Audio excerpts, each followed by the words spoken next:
Right, here we go. I think this time I haven't got many problems going. So welcome, one and all, to Bartington Halls School for the Elite. Uh, for anyone who doesn't live in England, they won't know much about Bartington Halls, but Bartington Halls is one of the most expensive schools in the country to send your children to for a single term. So therefore, obviously, it makes it the best. And obviously, we're going to join the planning committee for the Halloween party concert. They don't know they are yet. They're about to find out. And we'll see what shenanigans they get up to planning this year's Halloween party. Let's have fun. Let's see what happens. Hello, one and all, and welcome pupils to the Halloween planning committee for the Halloween party at Bartington Hall. The four of you are the members of the committee planning the Halloween party. You lucky lot. So when the adventure begins, we will find ourselves in classroom 3A of the study block during lunch break. The concert's in 5 hours, and up to this point, you as a committee have done absolutely nothing to prepare for it. I'm sure there's nothing to worry about there.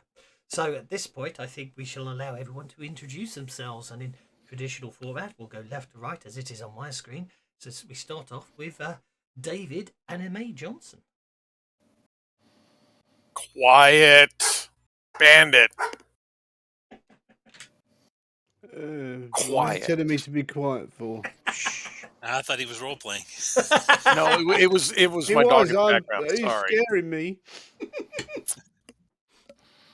I'm David, but everyone calls me Anime because I like cartoons. Well, he doesn't obviously talk much. Okay. Oh, hang on. Someone's changed characters. Or I got it wrong. You're not being Poppy anymore then? Oh, I was going to be Ruby, but no, I was never going to be Poppy. It's got your name on it. Okay, that's fine. That's probably a good job we got. Okay, that brings us to Alexandre Dalsas, or as people call you around here, Doug. It's Alexander, thank you very much. And I am here simply because I must be.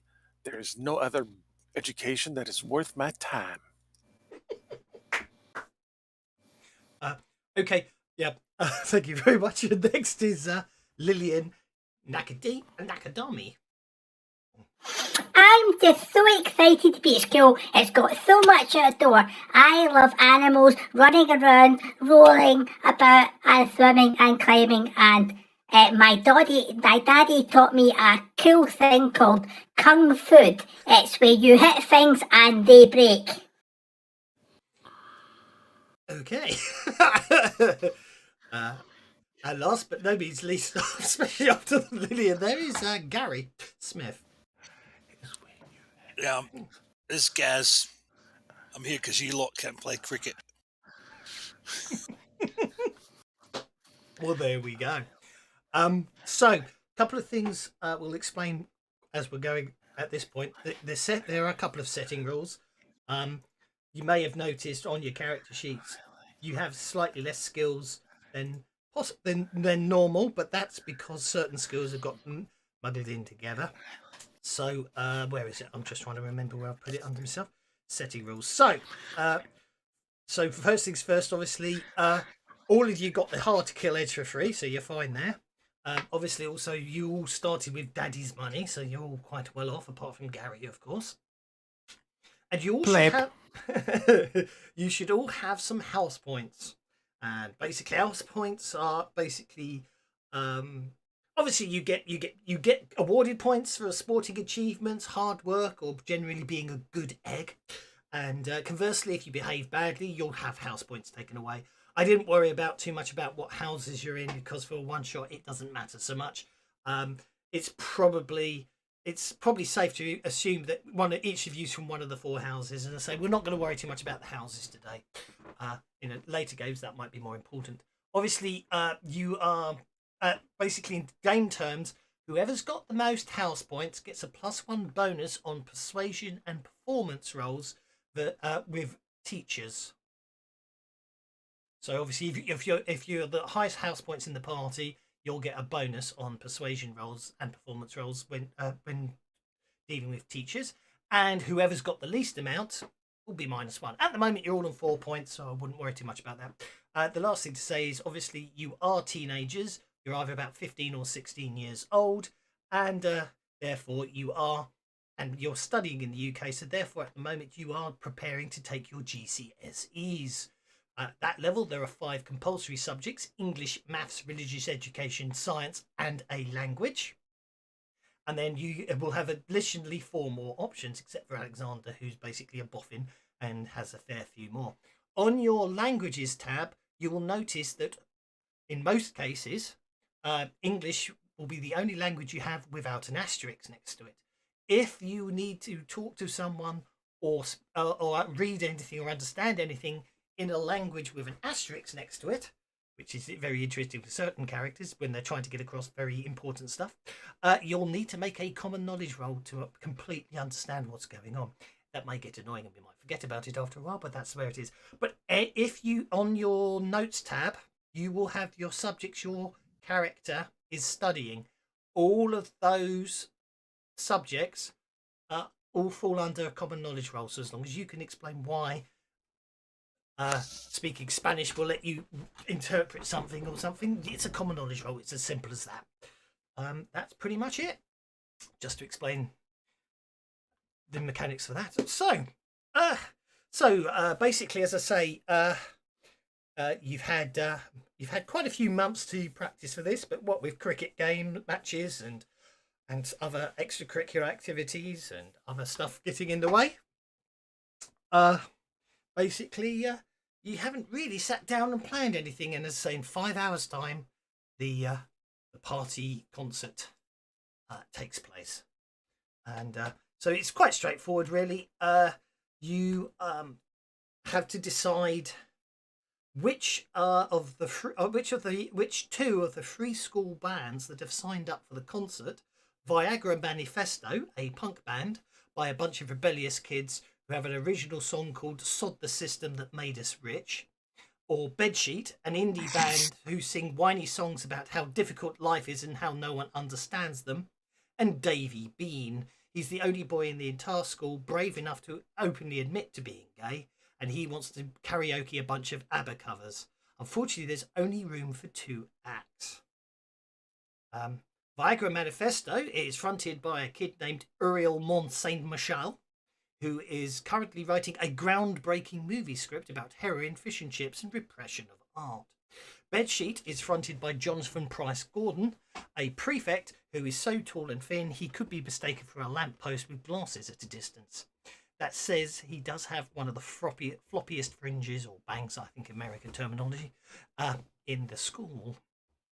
Be better if he's going to be in an emo band. Exactly. So this is basically, as I say, you've got to choose. Basically, there's only enough time for two bands to go ahead, and at the moment, obviously, you've got 3 choices. So it's you get to choose amongst yourselves which 2 bands you're going to allow to take part in the concert. We're going to all join one band, are we? No. You're the committee. You're choosing which band is going to be in the concert. Let's let the ABBA cover guy go on. Yeah. Oh, yeah.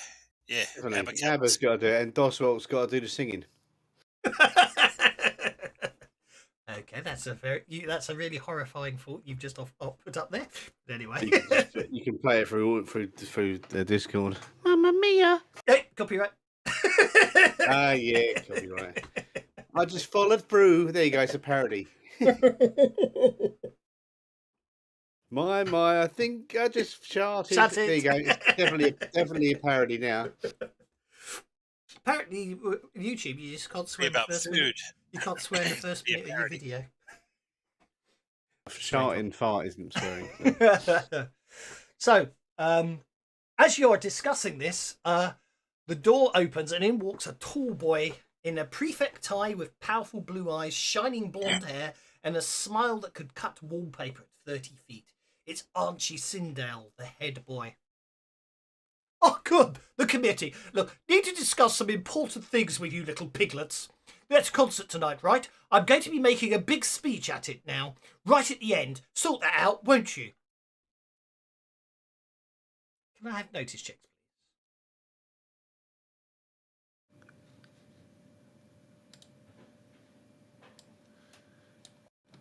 please? In order to sort that out, we're going to need to know what your favourite Abbott song is. It is. It's quite appropriate. All right, David's the only one who's. David's the only one who notices at the moment. But oh! It looks like Gary. It would be appropriate that Gary really notices this. Look at that nice go. Yes, Gary certainly notices it, and David does. But Alexandra and Lillian are obviously. Alexandra's probably dreaming about. He's a bit pretty. Alexandra's obviously dreaming about overthrowing the public and restoring the aristocracy to France, and Lillian's obviously thinking about horses again. But David and Gary, you do notice that Sindel, he only makes eye contact with three of you. It's almost as if Gary Smith isn't even in the room. Then I'll repeat louder. I said, Archie, in order to do this, we need to know what your favourite ABBA song is. So give over. Right, you've got the band's book now, right? Good. Right. Oh, I'm gone cockney because of you. Right, you've got the band's books right now, right? Good. Can't wait for the concert, chaps. I'm sure it's going to be an absolute classic. And then he walks out again, having not even acknowledged that he heard Gary speaking in any way, shape, or form. He's a right bastard, isn't he? To be honest, Very rude. To be honest, as a pleb, you're quite used to it, I'm afraid. Yeah, but that's maybe because he thinks he's a pleb.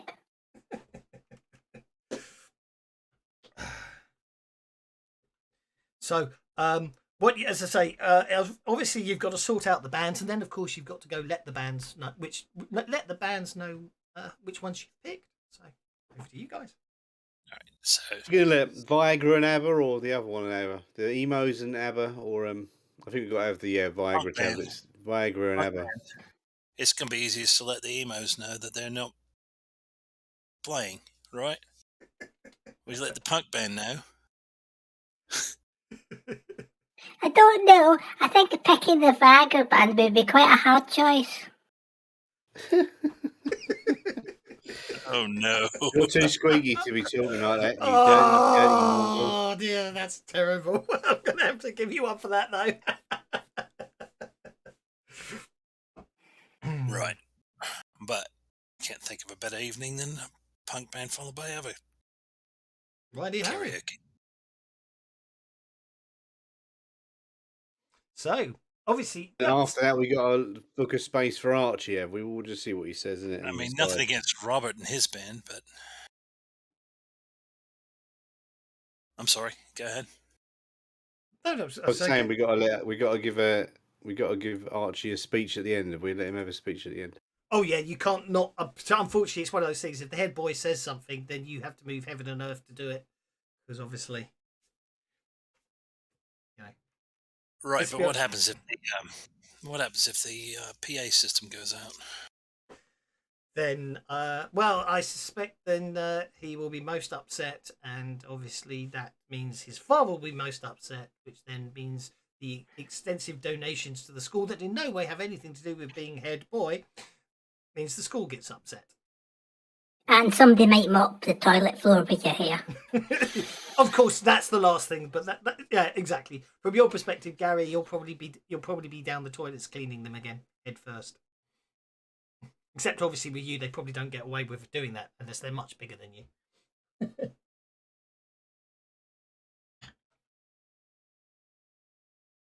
But as you say, Right. the PA system could go out. Who knows?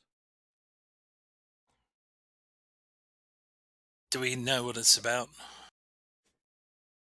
He certainly wouldn't have told you, and he hasn't. He said he didn't say anything else.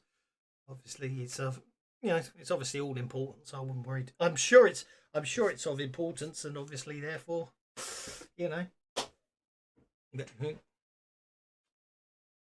does make you that? You'll find out when he does the talk, I suppose. So that's Right. why. That's not what I want to find out now, is it? So you're choosing Viagra, Manifesto, and Davy Bean. Right. Go let him So basically, given that basically the bands that will be taking part will want to be getting into the auditorium for 16:30, so they've got an hour to practice before the show. You really need to sort of let the bands know that your choices know sooner rather than later that you've picked them. Well, we can go and let them know. But does karaoke? Do they really need to practice? I mean, they have I to. think they've got to set up their stuff and everything. Obviously, Okay. Yeah, they've got to get the stuff in. Obviously, the band will take more time than Davey, but Davey was probably still have to get his karaoke set up and his screen and these, you know what I mean, all that stuff. And you gather he did mention something about sort of sparkly streamers and other special effects he was going to use, light shows and flashing, something about pink unicorns dancing around the room or something. Oh. That's great. And also, he also, unicorns. but the thing he's most excited about, and the only reason you know about it, David, because it was meant to be a surprise, is because he got you to help him with some of the more high tech stuff. Is he's with your help, and obviously a fair bit of his father's money. He's basically going to set up. He's setting up. You've set up a system where you'll be able to move TV screens, but like 6 foot tall TV screens around the stage. So what's going to happen is, as he's doing the karaoke act, ABBA will be his backing singers, and they'll be moving with him. Oh yes, I knocked that together, didn't I? Yes. We made the best choice. Indeed. So first things first, really. You're going to have to track down the bands. So obviously I mean, you can either ask around or you can just literally walk around the school. As I say, I do believe I said it was lunchtime at this point. So you've only got about 15 minutes left of the lunch break to find the two bands, to let them know that they need to be on, basically by the school hall by 4:30. Let's go and let Davey know first. Okay. Davey's quite easy to find. He's because you know where to always find him. He's always sort of in the same area. So he's obviously quite ecstatic, and he said. So Davey, we decided to take a chance on you. I like it. And we want you to say, I do. That was good. I'll just make sure I gave it to the right person there. Yes, I did.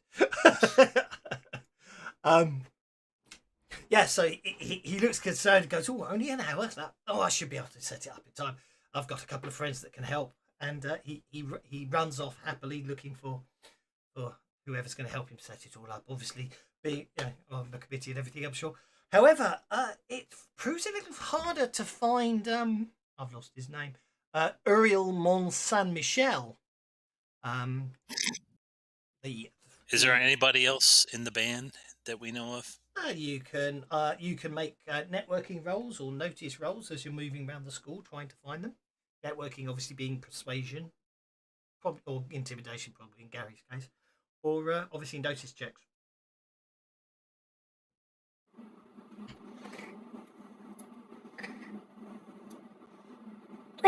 Wait, what's the gossip? Okay. Indeed. In fact, actually, Gary got the raise. What you do notice is Gary yourself and Alexandra improve persuasion. So, Gary, you look around. You realise you can't see either of the front men for Bedsheet or Viagra Manifesto anywhere. And Alexandra, you find the same thing. No one's seen them since the start of lunch. But you do find all of you do get pointed in the direction of the rest of the band for Viagra Manifesto. They basically say they haven't seen Uriel either, but they're very happy to know that you picked them, and they'll obviously will make sure that Uriel and them were all there at 4:30. Do you not have their phone number? Can you not call them? No, mobile phones are not allowed to be used inside the school during school hours. Oh, we can go and make an announcement, right? Well, I mean, you've done all you need to do. You've told the band, and they'll see him they'll see him in one of the classes, and obviously, it's not a problem. It won't be a problem. Okay. So it doesn't take long until break is over, and unfortunately, of course, it is a school, and you do have to go to class.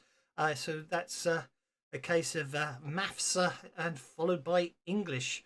So what I need to do is let's see how well everyone does in maths class with a common knowledge roll, please. Oh, want to come and play?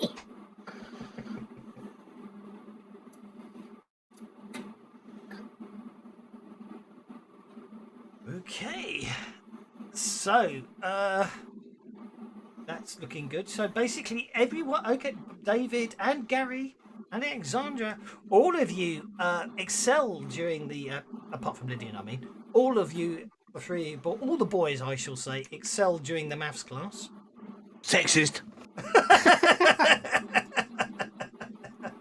And at the end of the maths, and by the end of the lesson, each of you have been awarded a house point.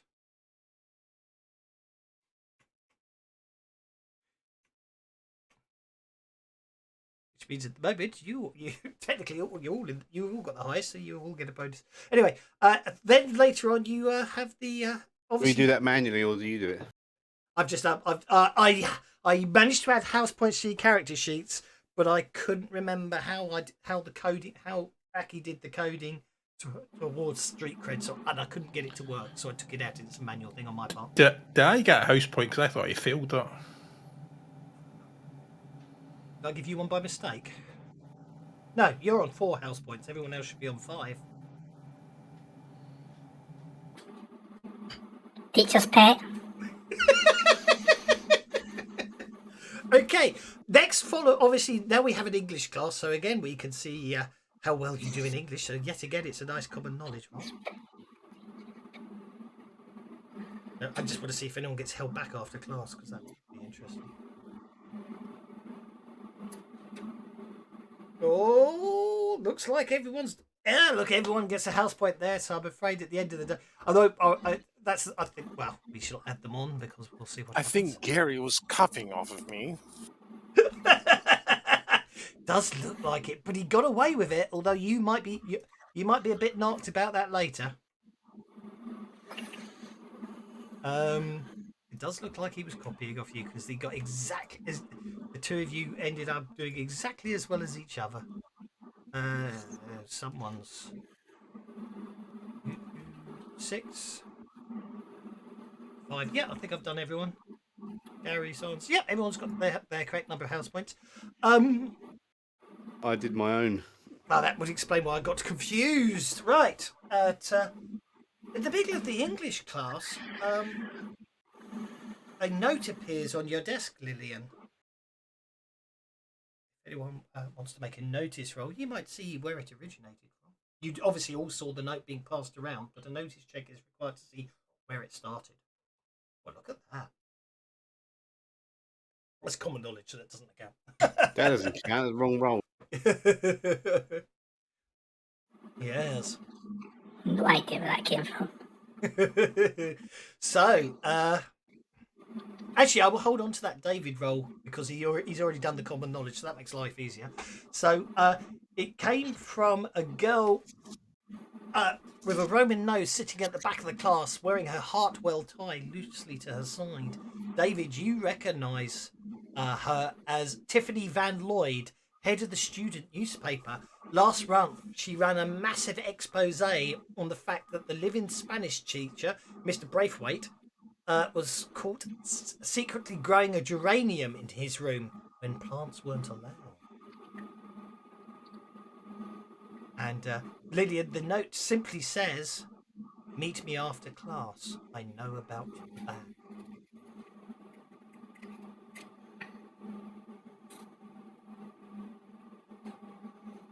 So I've got to meet somebody after class about the band.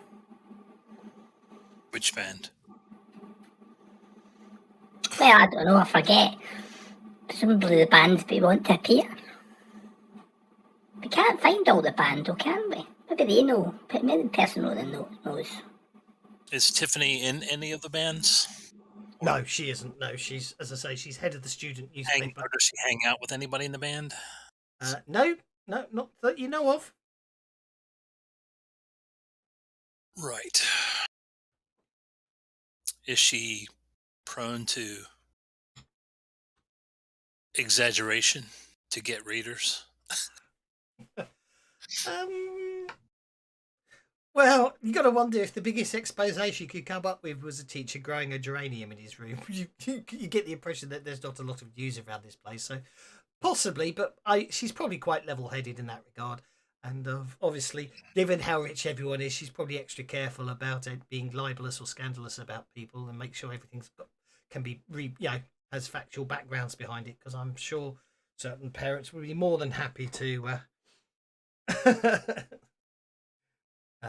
defend their children's honour or any scurrilous backstories. So she's probably, I think you'll find she is a diligent and level-grounded individual, and doesn't go for the sensational side of the newspapers.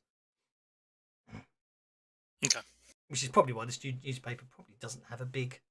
Well, they don't sell it anyway, do they? They just print it. It's obviously just free. It's obviously it's one of those things that the school might not actually necessarily want, especially with storylines like that coming out. But at the same time, of course, in this day and age, you've got to have that sort of thing on your prospectus and everything, because it looks good and it makes it look like the school cares about the modern world and embracing activities and all that. Whereas you know, it goes back to my day when I said I wanted to do computers, and I was told there's no future in computers.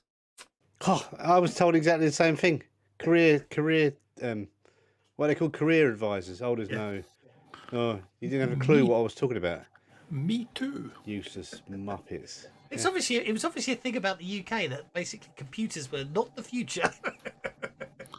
In fact, It's really weird because you had that great BBC put out their own computer, and you had a great series over there, which, you know, when I was coming up, I hungered to watch that stuff because it was just great.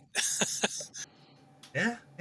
I got kicked out of a computer room with ZX81s in it because they were too modern, and I had to go into a different class and learn a book of logarithmic tables, which is about 3 inches thick. When I was nobody remembers. The education system in this country is a joke anyway, but yeah. When I was doing A-level computing, we obviously had, I think, we had Windows 3.1 by then. The computer class, in our A-level course, we were having to learn how to read punch cards for our A-level computing. Yes, sounds like they were really advanced. Wow, man, this is what computing was like in the 60s. Yeah, that's going to help, isn't it? Yeah. But anyway. Well, I don't know. I think if you know how to Of course, but I knew all that anyway because Yes. I was interested in computers, so I read all the books and all the stuff and could write and read binary and hexadecimal and all that crap. But no, there's no career in computers. Yeah, go and become a bricklayer. When we did this, I went to North East Surrey College of Technology for me A levels, and rather than stayed at school. Well, I did, but that's a whole other point. So the year before, I don't know, a few years before, I think someone abused the email system, so students didn't get the email system anymore, and we didn't have computers. It was a VAX mainframe, and obviously there were just terminals in the computer classrooms. So computers. Yeah, but you know what I mean. It's not desktop computers, and obviously we were coding. We were supposed to be sitting there writing programs in Pascal, but you couldn't compile it. You had to submit it off to the compiler. It would go into the queue with everyone else in the two classrooms. You'd wait for it to compile and come back with an error message because we didn't know what we were doing at the time. Mm-hmm. And basically, we worked out that you could set. Obviously, when you looked at your user account, you could show process names or usernames or something, and you had 8 characters that you could change that was are uniquely identified to you, and that is how we used to communicate between classes. Typing messages limited to a maximum of 8 characters, so you could then go show process names, and you'd find the person you were talking to and see what they changed their process name to. So that was how we communicated between 2 classrooms, because we didn't have email. Only worked if we were all online at the same time, but that's by the by. Anyway, so as you leave the classroom, Tiffany is waiting outside.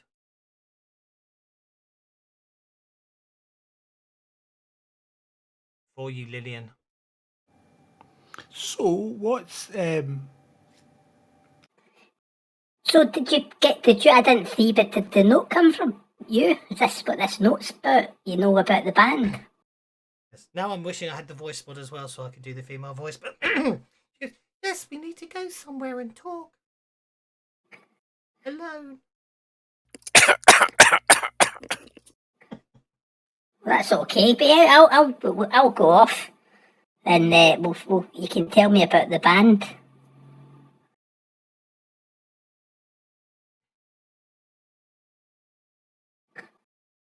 Just go to the toilet. The boys can't follow. Indeed. Well, it's up to the boys. Are they? It depends what the boys are. How the boys feel about this one.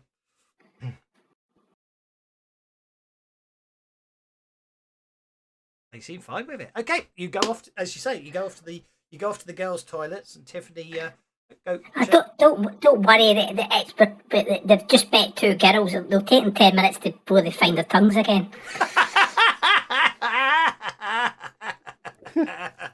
Okay, so Tiffany goes down to.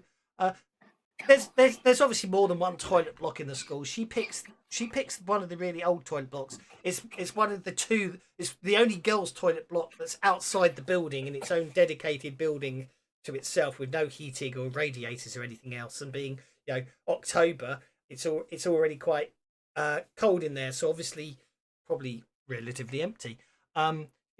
Before she even talks to you, though, she walks down each of the cubicles and pushing the door open, until she's quite convinced that there's no one in this toilet block apart from the 2 of you. Then she turns back and faces you and says, "Okay, I know where your missing frontmen are. They're both pledging for the Bartington Supper Club today. I know where they've gone, but I need your help."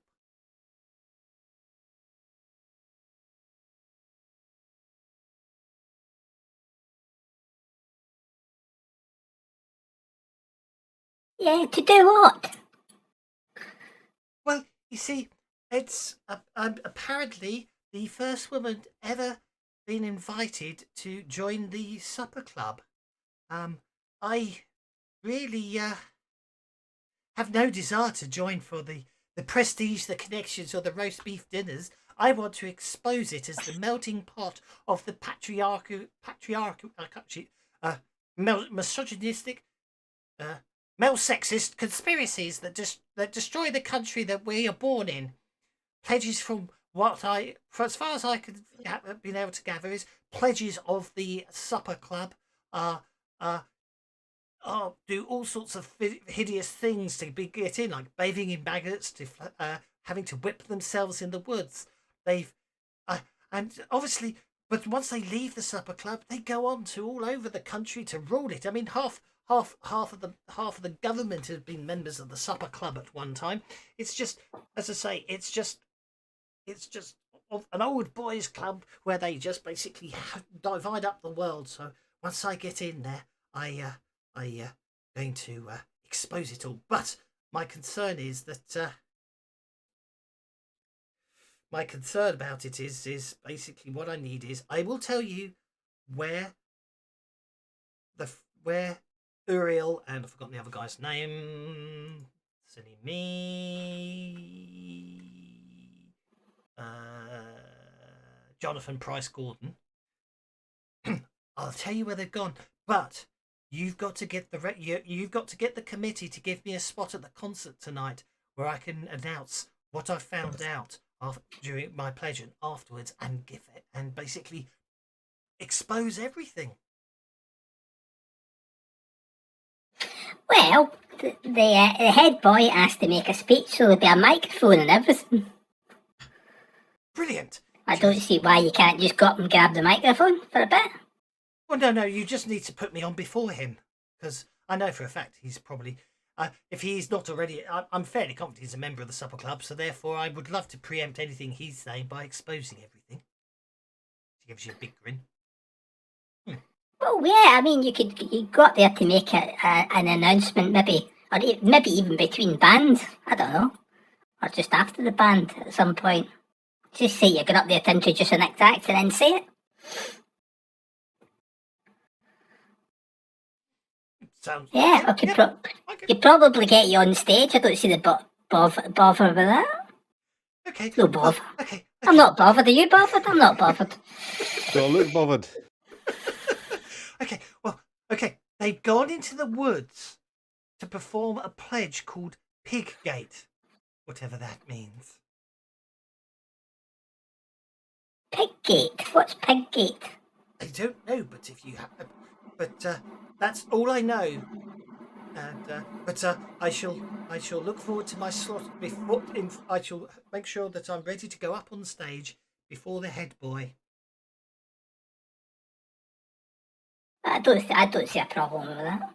And she rushes off with notes, obviously, probably to go and deal with whatever her pledge is. Well, let's go and tell the boys that we need to go to the woods. Off you go then. Yeah, otherwise, if we don't find our bands, we're going to be in real trouble. I have a Yeah, feeling we this better might go be and a find short them. adventure, but oh well. Typical. The one I thought I might do was, I thought actually that might grow too long, and now I'm looking at this one, I'm getting concerned. But we'll see what happens. As long as you have fun, that's all that matters. So, Lillian comes back to the others and obviously relays everything that we've just done. So there we go. At this point, it'll be about 3:30 because that was the last class of the day. Hurrah!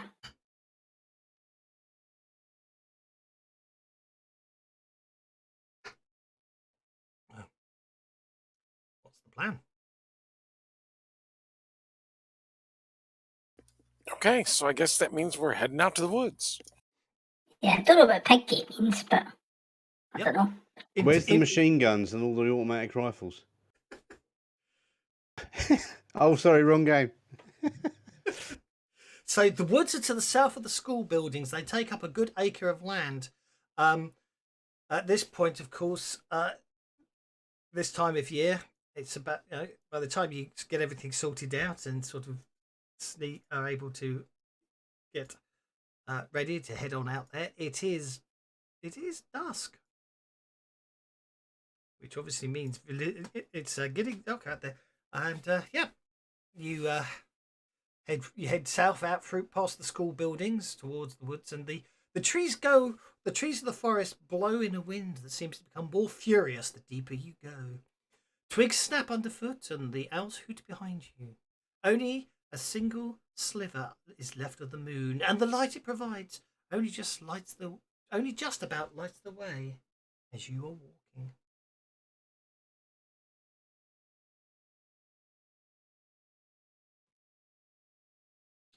Anyone got survival?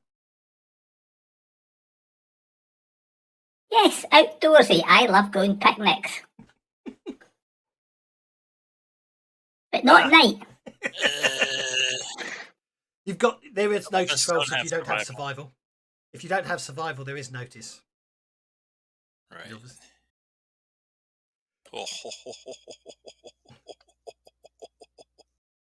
I cannot believe they have me out here walking through the woods at night. Okay.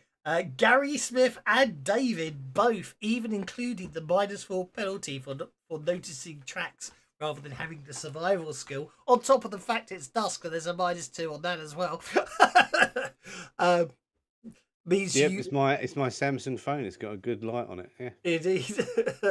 Basically, you spot the trail of the two band leaders, as it were. The trail takes you into the woods. and up to, and obviously you can see over the fence. This you know that crossing this fence is breaking a school rule and will cost 5 house points if you are caught. Well, just don't tell anybody. Let's not get caught. It's not a good idea, though. Don't want to. You are all cowards. And Alexandra will go, or? Okay. Alexandra tumbles over the fence and is the first to break the school rules. I'll follow him then, since... Okay.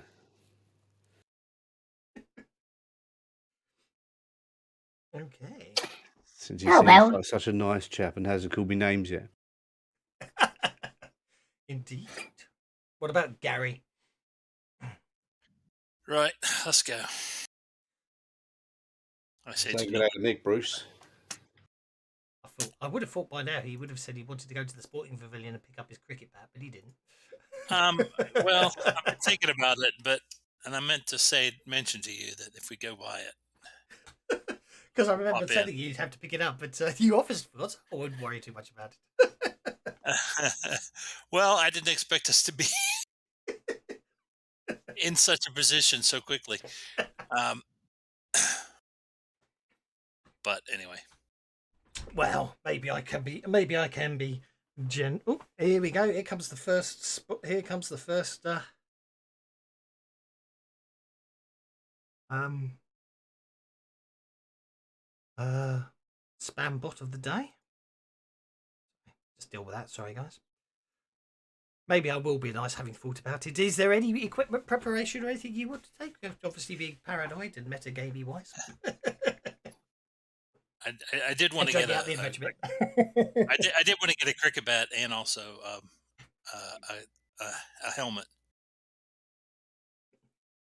Okay, well, obviously the cricket pitches and everything are out this way. So whether or not we will say before you cross the fence, you do decide to take a slight detour and you head over to the cricket pavilion area, which of course at this time of year will of course be locked up. Right. Very much cricket in the winter. Right, but is there any other sporting equipment in there? Well, no, I mean the whole pavilion's locked up, is what I mean. Right. Well, is there any? Is there like a roof to a second-story window? Probably. All right. Well, that's easy then. I'll just hop up on the roof and open up a second-story window. Well, hopefully it's around the side, right? I'm sure. I mean, there's doors. There's multiple doors, front and back, and all of that. But I'm pretty sure all of them are locked, unless you're thinking there might be one that isn't. Second-story windows, they're all locked. As a rule, they will be. Yeah, your best bet's probably one of the doors. You do know for a fact, being an external building, only holding sort of sporting equipment, that the school being where it is, it won't be alarmed or anything like that. So your best bet's probably just one of the doors. Okay, well I'll try one around the side because I'm sure it's unlocked. Well, I'm sure it is. Do you want to see if it's unlocked? I do. Boy, I'm having a good night. Yes, funny enough, the door does appear to be unlocked. It's obviously Old Man Smithers forgot to lock it yesterday. Right. Yeah. So basically, I take out an ID card, and when I'm claiming to try to see if it's unlocked, I put my hip up against it and slide the ID card in between the door frame and push the latch back.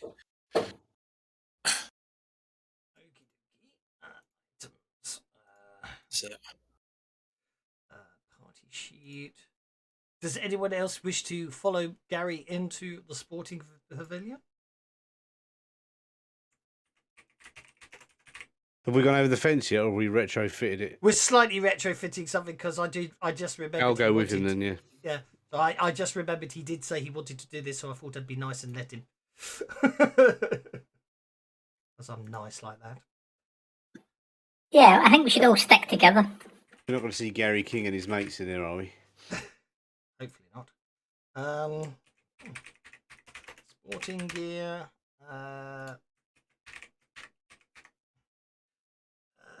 Yeah, that should do it. And obviously, yeah, there we go.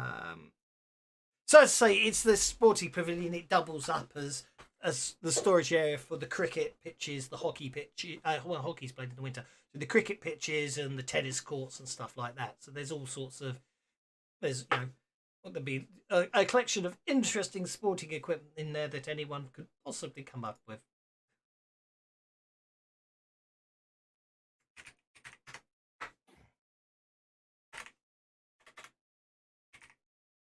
That's interesting. There we go. So Gary basically picks up a cricket bat. Right. And a helmet, too. Okay. I'm thinking zombies. Dear. I suppose that is. You get a hockey stick. Make a notice roll.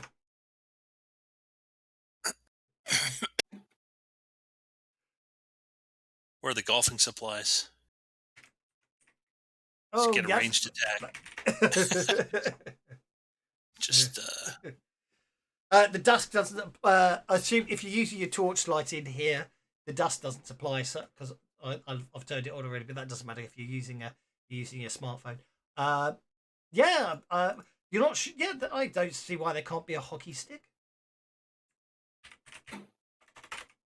As a hockey stick, I can just push things away from it without actually fighting. Oh, well, I keep forgetting that I do forget that I've got too used to the fact that I forget that you have to actually specify the type before you pick it in this. I've only been using it God knows how many years.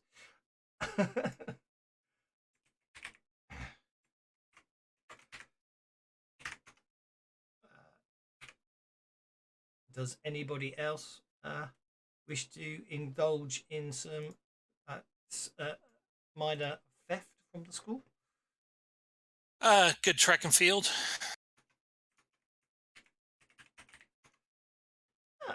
What are you thinking? What are you thinking in terms of Javelin and discus. oh yeah, why not? It sounds like fun. or a hammer throw, maybe.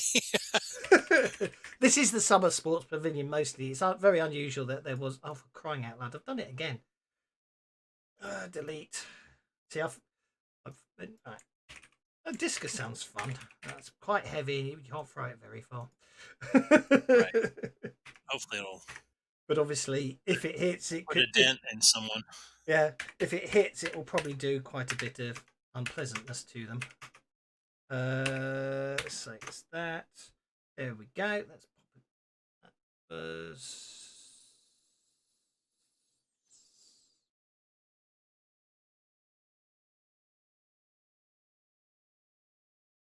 I'm confused now. That's Lydian wants.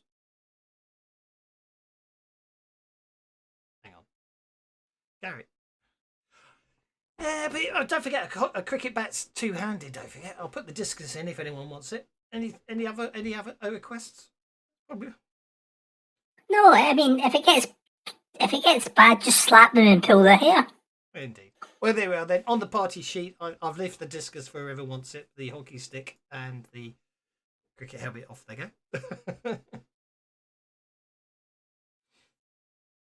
Right. If anyone wants to nab the discus, feel free. It's under the party sheet. Just drag it and drop it in. And then we will return where we were to the woods. I mean, Nobody's going to take it. there we go.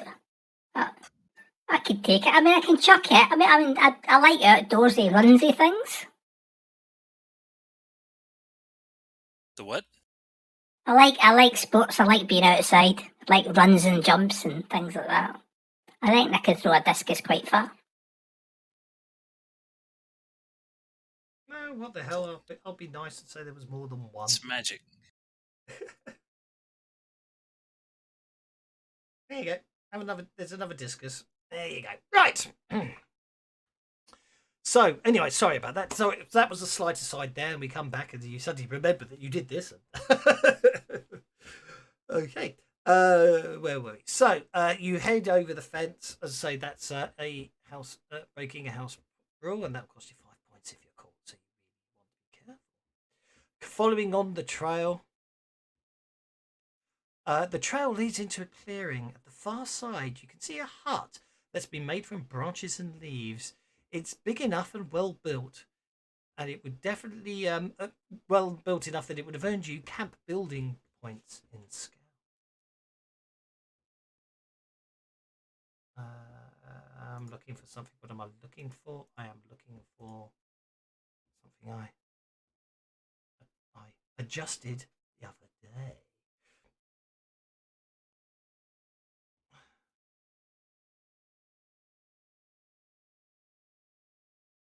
Okay. Can I have some notice checks, please?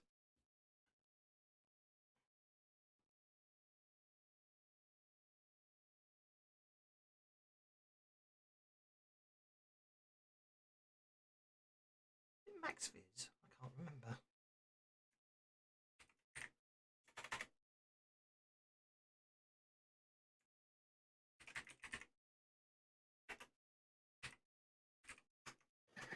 Oh, there's a. Oh, I wonder what maneuver does. There is a way to set up max visibility, isn't there? But I'm not going to worry about it. Okay. As I say, it's dark and dust. Dark, it's dark and the woods are quite heavily. Quite a fair few trees around, and there seems to be a slight mist descending in the area, leaving you a bit cold there. However, you do notice there seems to be some shapes up ahead. I shall share an image with you.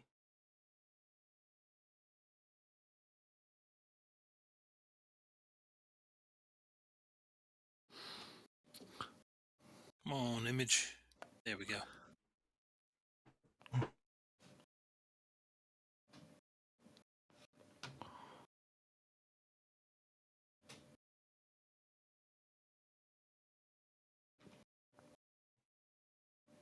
As I say, the clearing it seems to end.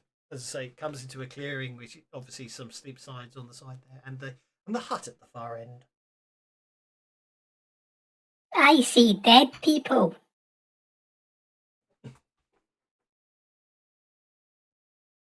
Do you? I don't. Where?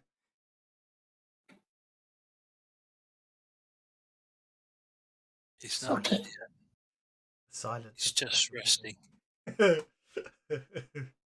Right. So let's advance, shall we? So it's not combat. Yeah, it's just a map to set. It's a map to set some atmosphere and feeling. Correct answer is.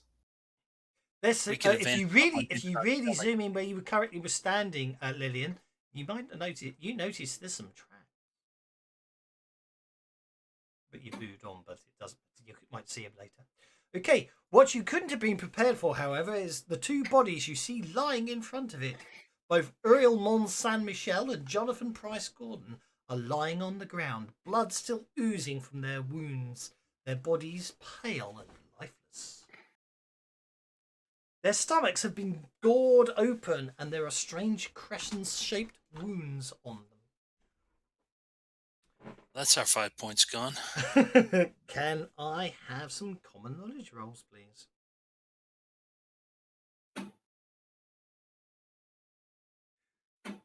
I have to say, David Adame Johnson is incredibly clued in on things, whereas the outdoorsy girl's failing left, right, and centre.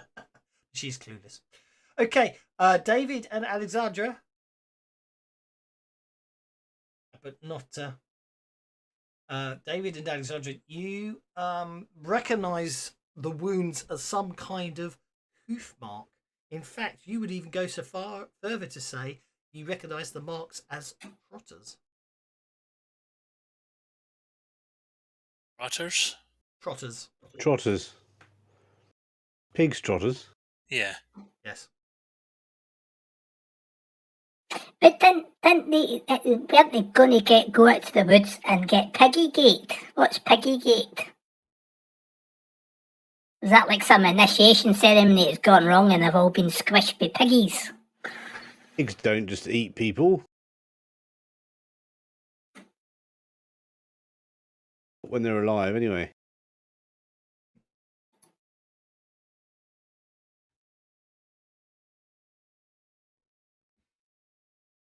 I'm going to go and have a look at this backpack I see on the floor. Well, indeed. I noticed Gary Smith has already made a notice check. Can everyone else do so, please?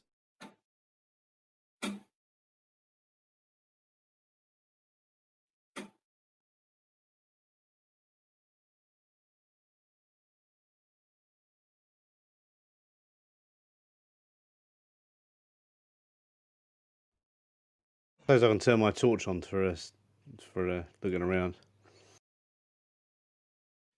Okay. So, this gets an interesting one. So no one makes it. That's fine.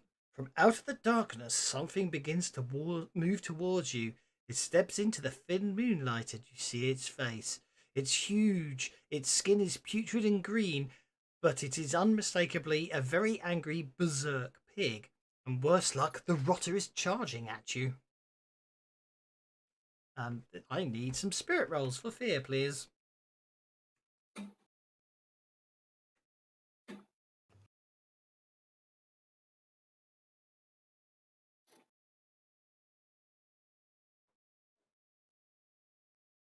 Shit, that's the wrong one. Gary Smith. That's why I went. That's why I wanted javelins. Oh, I could be really evil here. I could be really, really. But there was a javelin. I didn't. I rolled the wrong one. Yeah.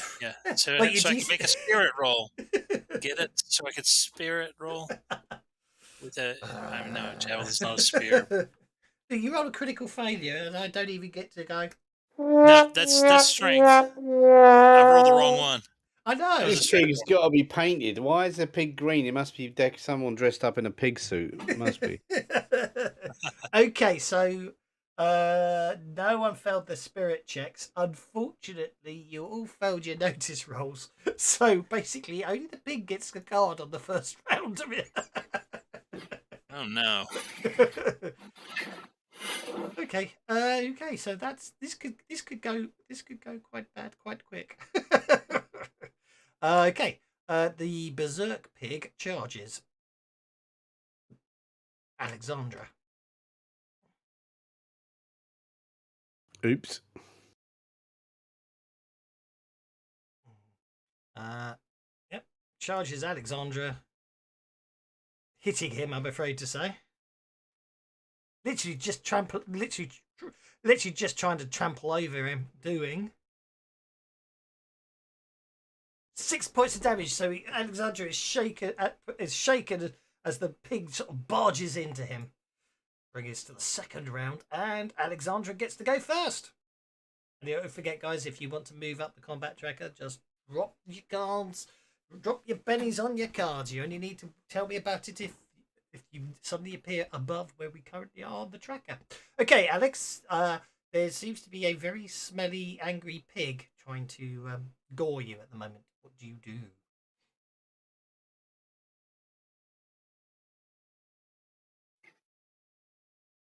Alex has gone very quiet. I haven't heard him for a while. Just in case you don't realise you're muted. Did the attack roll? Yes, it did. Big roll, but he didn't. No, I was just curious if the dusk affected the pig as well, which it did. Okay, Lillian is up next.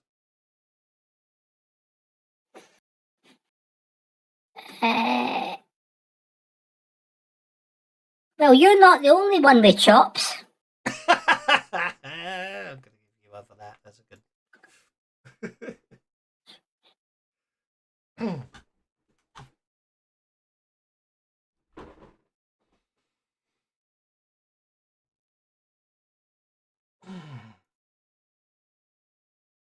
Wow. That's Really? the way. I like it. Really? Kung food. She kung food the pig. Oh, well, I've got plenty of bennies. In fact, actually, I've got too many bennies, haven't I? Yeah, told you I had shops. I should. How many bennies have I got there? Do you know what? I should only have 4. I'm not sure why I had more than 4 bennies. Okay. You probably had 5 players on the party sheet. Yeah, it looked like I had more than 6. Didn't turn up. Yeah. Unfortunately, Okay, so yeah, Lillian walks up to the pig and kung fu chops it. Kung food chops it, I should say. However, the pig doesn't seem to react. Yeah, I could have hammed that one up. Brings us to Gary Smith. Yep, it's definitely ham-fisted if you hit a pig. All right. So I'll swing my cricket bat. I'm going to come around here. Yep. Go for it. And give him a good whack on the rump. Go for it. Let's see. I need to go combat. And I'm swinging my cricket bat. There we go.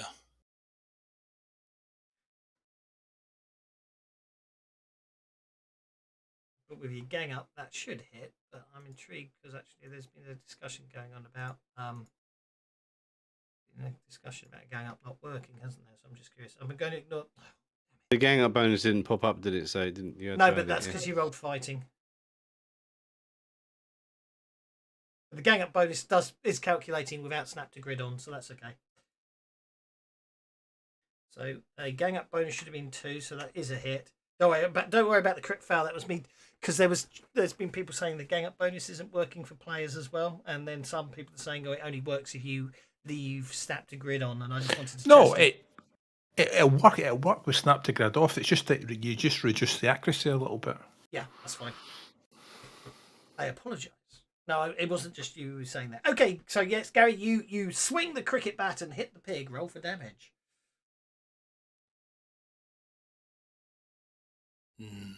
That won't do. How loud it is and what it sounds like. Let's find out. Oh, come on. That's not England.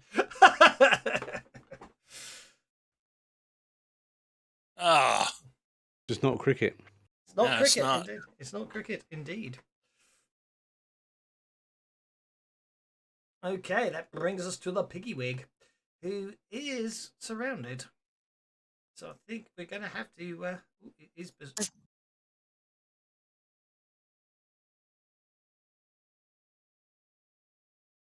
okay, I forgot to turn that on, so you're a bit of luck there. I'm going to have to do it now.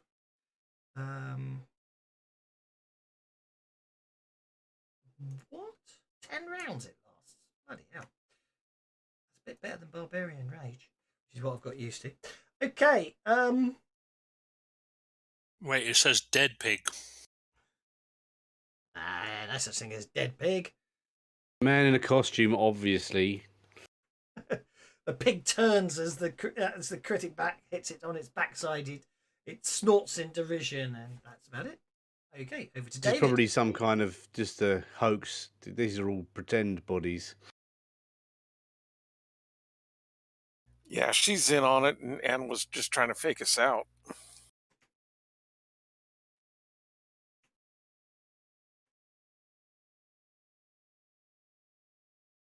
There we go. Yep. David. Free it and try and pull the pig's back legs off. Because it's obviously a costume. It's obviously a costume. Okay, you're going to grapple the pig. Yeah, I'm going to grab his back legs and pull him off here. Okey-dokey. So the costume comes off. As opposed to they painted a pig green, which might be a little more. Oh, it's definitely a pig. Well, it's attacking us. It can't be a real pig. That's real still pig my wouldn't. favourite bit when I did Scooby Doo for Dan, and Fred just pulled the mask off the zombie, and then basically it was holding the whole face in his hand. That was brilliant. Go for it. Grab the pig. Athletics, is it? Post athletics rolls, yeah. trying to pull the pig's costume off. Okay, well, you grab hold of the pig and you're pulling for all your might. The costume's obviously on very well. Do you want to make it distracted or vulnerable while you're attempting to take the costume off? It's already shaken. Vulnerable, yeah. Well, Okay. vulnerable. The pig is vulnerable and shaken as we enter the next round with David going first. Actually, the pig also counts as being entangled, doesn't it? Because you're grappling it. Okay, whatever this costume is, it isn't coming off, and the smell coming from the pig makes you think it might actually be a pig. It's just been rolling in some very unpleasant and rotten meat. Okay, well, I'm going to smack it with this pole then, hockey stick. But that would mean you'd have to stop grappling it, of course. I'll carry on grappling it then. I'll just carry on holding onto it. I could go on hold, couldn't I? You could go on hold, yes. That brings us to Gary Smith. Right. Is it still vulnerable? It most certainly is. It's vulnerable until it's active. Grabbing its bag leg, trying to pull the costume off. Yeah. Yeah. I'm going to go for 6. What's a wild swing? You're going to go for 6. Very nice. I like it. Go for it. Here's my wild swing. Is that something? Wild attack. Wild attack. Sorry. Yeah. Wild attack is activated. There we go. Thank you.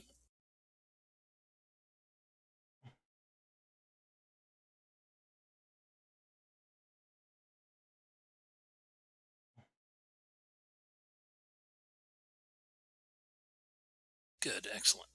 Hit with a raise upon the pig.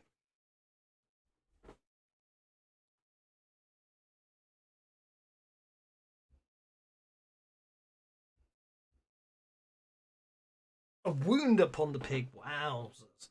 Probably won't get better than that, will it? No. I feel really evil, but I am going to do it just this once because I'm a big fat meanie. Entangle doesn't actually affect soaking the wound, so I'm afraid you hit the pig, and again, it yelps and well, it doesn't yelp. It growl. It's not. It's. Are you saying Akil's got that wrong? Have you? Entangle doesn't affect soaking. But I wouldn't want to program that, if I'm honest, because it's an interest. No, entangled applies a -2 penalty to all trait rolls. However, the only exception is when you make a vigor roll to soak. That is not affected by being entangled because that's just your physical fortitude. We went to Clint Blackover blind, I think. Yeah, we actually went and asked because we could see an argument both ways. Because obviously, if you're blinded, you can't necessarily see the attack coming, and therefore we could argue it should apply. But no, basically, soak rolls are not affected by modifiers to trait roll modifiers. So blindness or entanglement. I'll remember that next time. Yeah. Lillian. So the pig soaked it after all? He did, because the -2 penalty for being entangled doesn't apply to the soak roll. Right. So he actually got a 5. So, but he rolled a 5. Yes, and you did 1 wound. And that's all you need to soak the wound, right? You need a 4. Yes, you did 1 wound to it, so I only need to soak because you only did 1 wound to the pig, which is actually that's interesting. Hang on. Oh no, that was your attack. Hang on, that was your damage roll. Toughness 8, 10. Because he's berserk. Yeah, no, the toughness is 10, but that doesn't make. I'm still trying to work that one out. Hang on, target score was 10. Oh, 10, 17, and then 4 more is 14, and then 4 more would yeah. be 18 for the second one. So. Yeah, exactly, 18. That was what I was getting my head around. Yeah, if you'd rolled an 18, you'd have done 2 wounds, and my soaking wouldn't have saved the pig. Yeah. Okay. I just couldn't. Once I started thinking about it, I couldn't work it out. Even though I was doubting myself there because I'm thinking, no, that's right. Yeah, Lillian, over to you.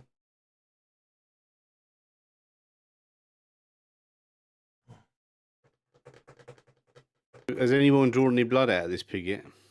Yeah, you've all hit it a few times. I was thinking about grabbing the horns and see if you can pull it. And Oh. then somebody could find the zipper. Hang on a sec. There's somebody at the front door. Okay. Okay, you hit it with your kung food.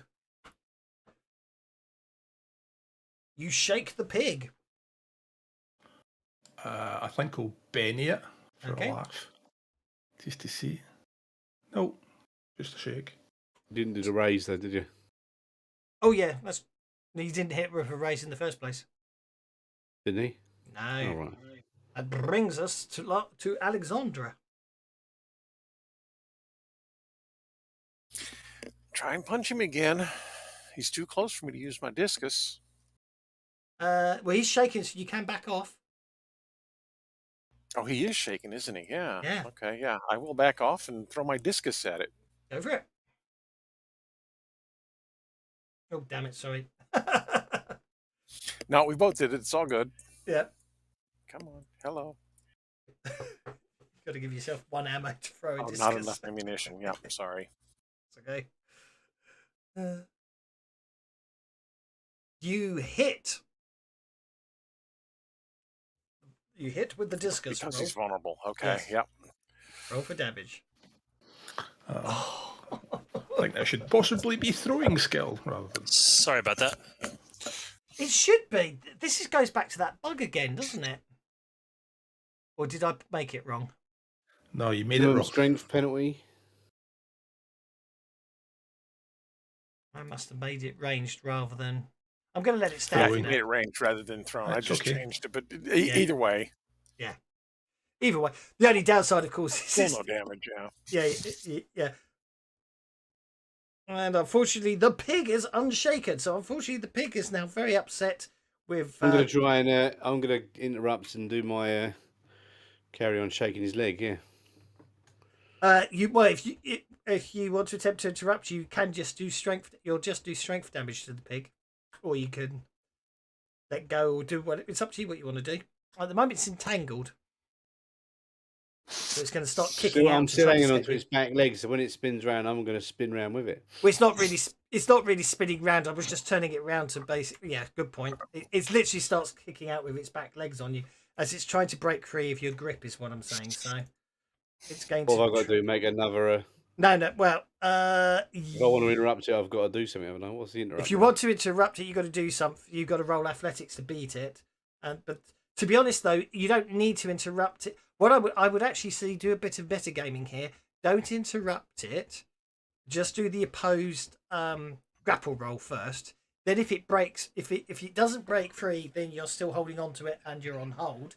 But if it does break free, then it's already taken its action. Then you interrupt and take your action for this turn. Is what I'm saying. You see what I'm saying there? It's all very rather metagamey. So, okay. So basically, the pig kicks you off it, so it is no longer entangled. But now, obviously, it's the last thing to act this turn. So if you now come off hold now, you can now act. What do you want to do? I'll try and grab his leg again. Go for it. See, this is where you can metagame the system slightly.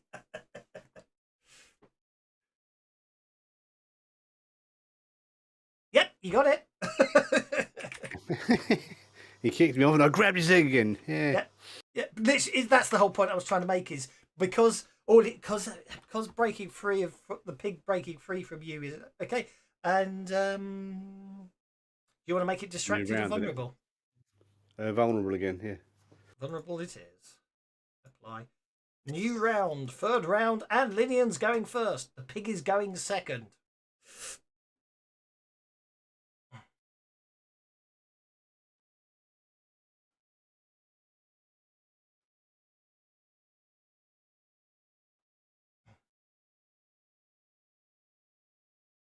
Why am I vulnerable? Jump up in there and do an elbow smash. Because you're grappling a pig. Ah. When you grapple someone, you are vulnerable. You're easy because of Is this suit not coming off then? No, it's really not coming off. This is a well-made suit. It just doesn't come off. Maybe it really is a pig. That's a hit, but we're going to go for the raise as well. Okay. That's a hit with a raise upon the piggy. Right.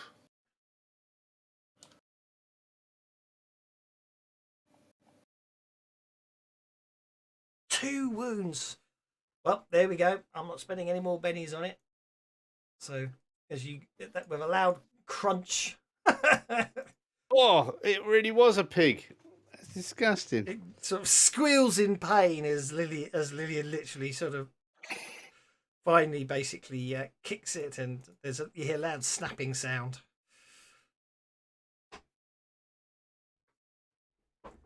Lucky my daddy taught me kung fu. Well done. Yes, indeed. Now, just before everything kicked off, David, you said you were going to check out that backpack, and you noticed there seemed to be a slip of there seemed to be a piece of silver paper just sort of sticking out of the backpack. In fact, you can see it on the ground. Okay, I'll have a look.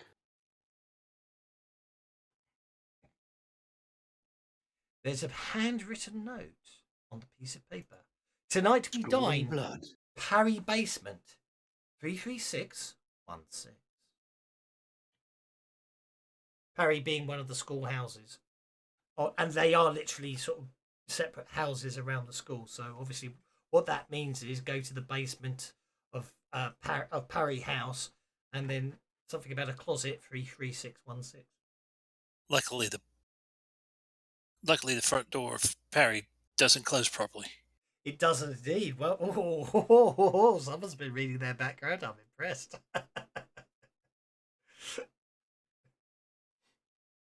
Okay, so I'll share that note with everyone else, and then let's go and investigate this and get back on the other side of that fence before anyone spots us.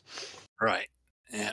Good idea. Let's leave these funny mannequins. Let's whoever put them out here figure it out. If we don't tell anyone, then the ruse will fail, and we won't get in trouble with the school for being outside playing with mannequins. Obviously, they're not really dead people. Right, let's go with that. Yeah, definitely mannequins. Definitely not really dead people. Stop. Did anybody tear their uniform? Did anybody tear their uniform? I don't think anyone got hit, so they're okay on that score. You probably are looking a bit dishevelled and muddy. Got some pig shit on my hands, probably. Yeah. Yeah. Anyway, so you head back. You head back it towards the school. Yeah, clamber over the fence to get back inside the school grounds. You as you're can I have notice checks, please? As you're crossing back, through the southern buildings.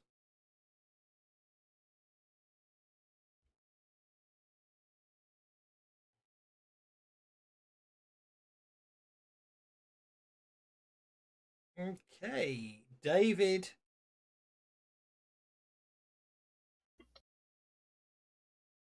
Oh, there we go. So David, Gary, and Lillian, you all notice that as you're sort of moving back towards the school, you suddenly notice a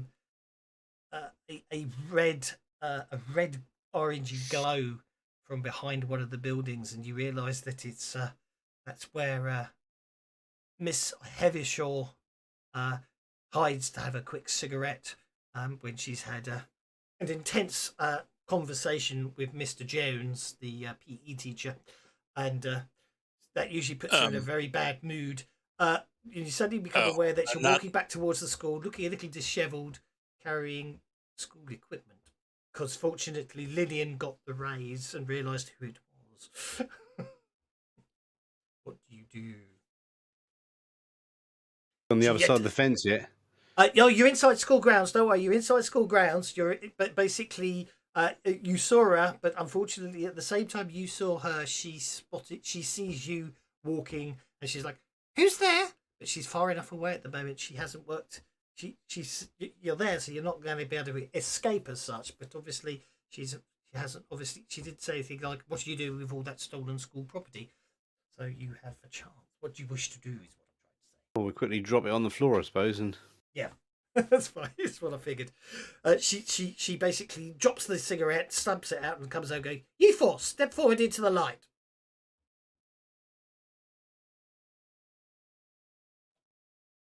All right, I guess we'll step forward. With a very regal posture. Indeed. And Alexandre will step forward. Because I know this is the Halloween party is tonight and it's all hijinks and everything else, but because I really want to know why the party committee are walking around the perimeter of the school looking rather a bit dishevelled and muddy. It's almost as if you've been rolling in mud. I dread to think what's going on there, but yes, yes. I think I should declare detention on all of you. We're masquerading as zombies. That's the name of the party.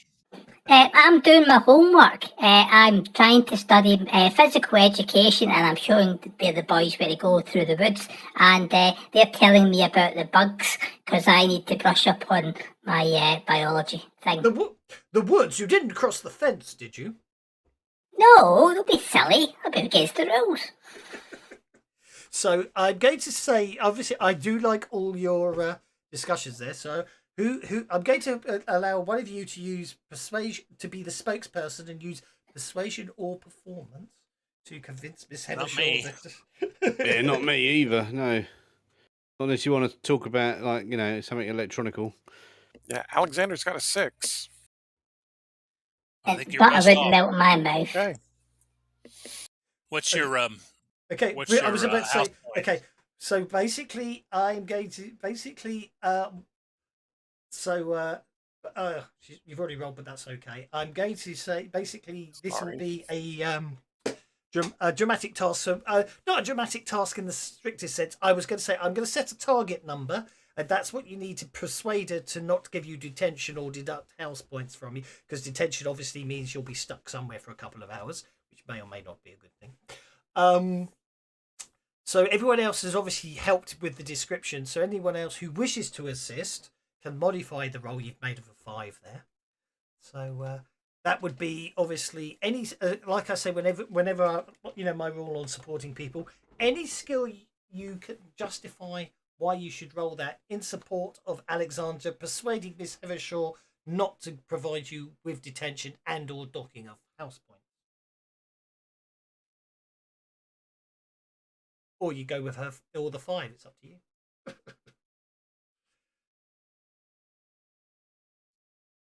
No support rolls? No, like I said, Yeah, it result. what do I need to roll support? That's what I'm saying. I can say I was trying to show her show everyone the. Well, you know how I say you do support any skill that you just tell me which skill you want to use and how you can justify the fact that that can be used to help Alexandra's persuasion in not you all ending up in detention. Well, it's like I said, it's we're walking where we're going to run on the physical education, because if you know the route, it'll be easier to run, won't it?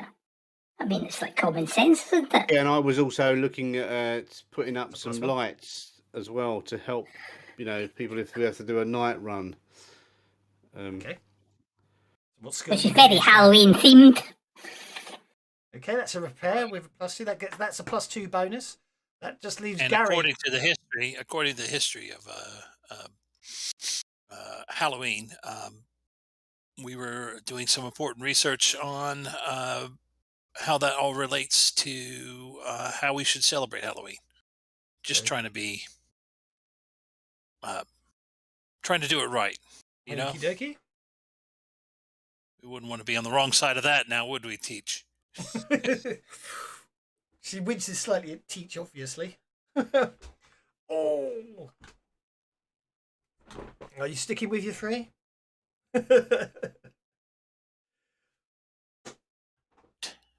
Well, I make that a 5, 6, 7, 8 bonus so far. With okay, that's a 7 bonus, and Alexandra as having the being tied for first place with the highest help points and gets an additional 1 point bonus. So that, from my calculation, that would say that's 9 points on your persuasion roll after all modifiers, which is more than enough for her to be to not offer you, not put you in detention or dock house points, but alas, 1 point short of actually earning a house point for your for your very persuasive argument and convincing her of something. But that's absolutely fine. She goes, yes, yes, yes, yes. Just be on your way. And go down, and you see her walking back to the behind the building, and as you're walking away, there's a sudden flare of match light as another cigarette is lit. And at that point, I feel the need to take a quick bio break, so we might have a quick 5 minutes there, if that's okay with everyone. Okay, yes, I'm going to get a cup of coffee. And we'll be right back.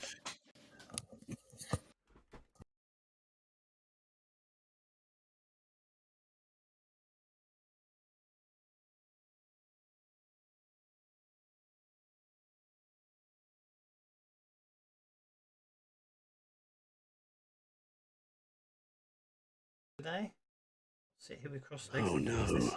this. I'll sit here with crossed legs and fix it. Right, there we go. That's working.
Are we having fun?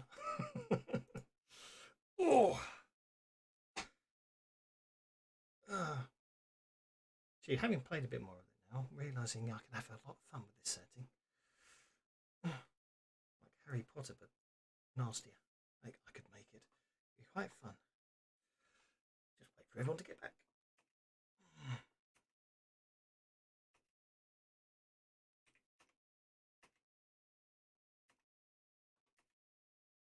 My word. I'm in loot box. Go on my epic quest.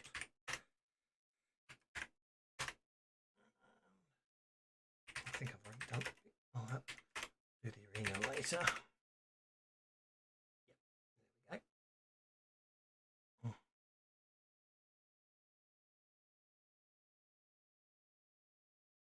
We shall await the others.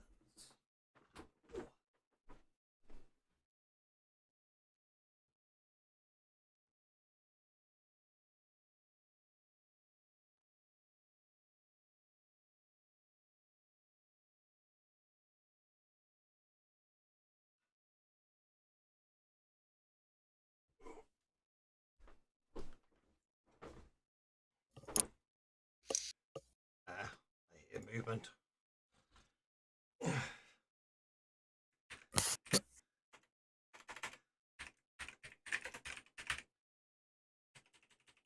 do that. That didn't work. Oh, because it's capital, that's why. Okay.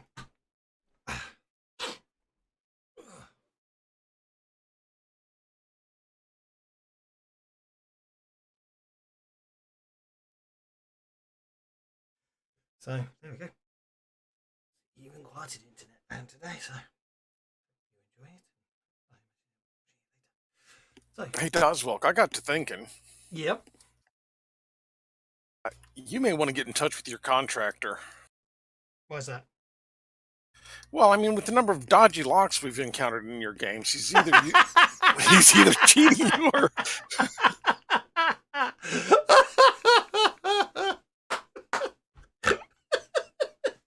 Very good. Yeah, it's shocking, isn't it? It really is. Shocking the state of. But then I must admit, I've watched an awful lot of YouTube lock-picking lawyer, and so it doesn't. It appears that there isn't any lock in the world that he can't pick in under 2 minutes. yeah, it's surprising actually how easy it is to pick some locks. Yeah, I don't think it's a new one for because it's YouTube. Sometimes seems to throw them up in a random order. The latest one I saw was I'm not entirely sure where. I think this is an apartment block or something. Apparently, there's a specific lock that by law you have to put on your mailbox. You can't use any other lock. I'm not sure how it works because obviously in this country we have little holes in our doors, and the postman walks down the drive, pushes a letter for him. That's because of course we don't have like 2 miles of road between the road where the postman is and the house. Well, obviously some people do, but they'll have a different way of dealing with it. But yeah, and he just literally didn't even pick it. But what worries me these days is very much a case of, and if you buy this tool, I know he's not saying this. If you buy this tool on my website, you can pick this lock like this. It's scary. Yeah, some of that is scary. But You can't just buy them things though. But well, I mean, gets interesting, isn't it? I mean, it's legal to own them, but and it's perfectly legal to own them and use them in your own home for education. It's teaching yourself how to Safety do and entertainment. Yeah. Yes, but obviously the second you take them outside and use them on another lock, unless it's your job and you're allowed to do it, as it were, then it gets interesting. But yeah. Yeah, but that applies to lots of things. Yes. You can own a hammer, and you can carry tools. Most front doors will just give in with one good kick. Yeah, I know. But at the end of the day, the whole point of locks and all those sorts of things. We regulate legs. Yeah, regulate legs. Yeah. At the end of the day, the whole point of locks and all of it and the fact they're so easy to pick is not that. It's the fact someone has to take the time to get past it, isn't it? They're meant to be. They're a deterrent for a lot of people. They won't stop anyone who's really determined to get in, but at the same time, might not slow them down very much depending on some of the locks. What you do is you have them get in the front door, and then you have shotguns in the hall. Boom, problem solved. Or a turret, auto turret. Doesn't work in this country though, does it? An auto turret, like in that place we burgled in Sprawl Runners. Oh, still waiting. Believe it or not, that's even a line too far in America. There was a specific court case where somebody did that and they got in trouble. So. See, you can always argue the castle defence. I get all my legal advice from The Simpsons, and in that he says once they're in your house, you can pretty much do anything to them. Then he goes to Ned Flanders and goes, "No, you can't invite them in." Well, yeah, that kind of is the case. Yeah. Whereas in this country, if you want to, if someone breaks into your house, the safest way to use an offensive, an offensive weapon on them is to use the weapon they brought with them. So first you've got to get it off them, and then if you use it on them, that can not always, but is the best chance of getting reasonable force. Because obviously, they brought it. I used it to defend myself. But, Yeah, I actually had a cop tell me that if you shoot somebody that's breaking into your house and he falls in the doorway, drag him in just a couple of inches so that he's at least halfway in your house. Yeah, that does make sense. But yeah, it's all interesting stuff. But like in this country, if you walk down the street with a baseball bat, it's an offensive weapon. If you walk down the street with a baseball bat and a ball, obviously, in a sense, in a reasonable hour, obviously, if you're doing it in the middle of the night, then I think you'd have a harder time explaining it. But if you've got a bat and a ball, and it's and it's reasonable that this is the case, you're obviously off to the park playing a game, aren't you? If you don't have that ball on you, you're in trouble. I mean, in this country, the English pistol shooting team cannot train in the UK.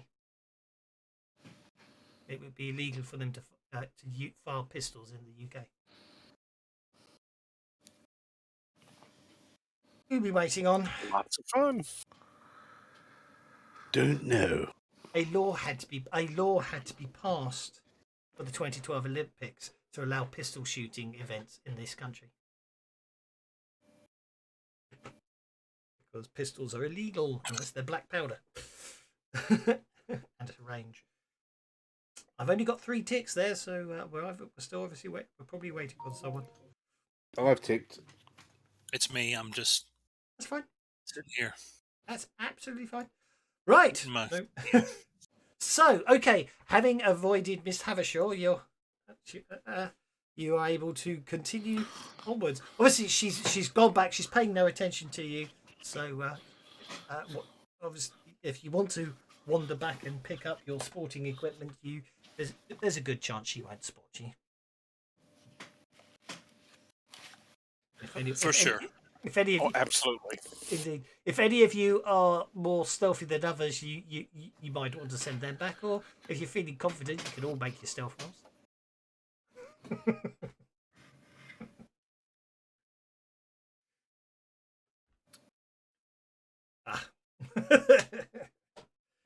So are we sneaking? Oh, it depends if you want to sneak back or not.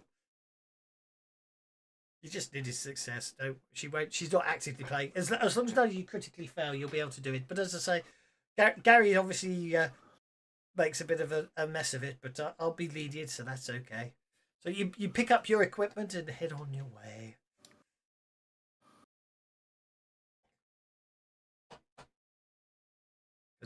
Her notice rolls. The reason for what I'm trying to say is, although you fail your stealth roll, she fails her notice roll as well. Unless you critically fail, she won't notice. Oh, survival! I think I should roll stealth.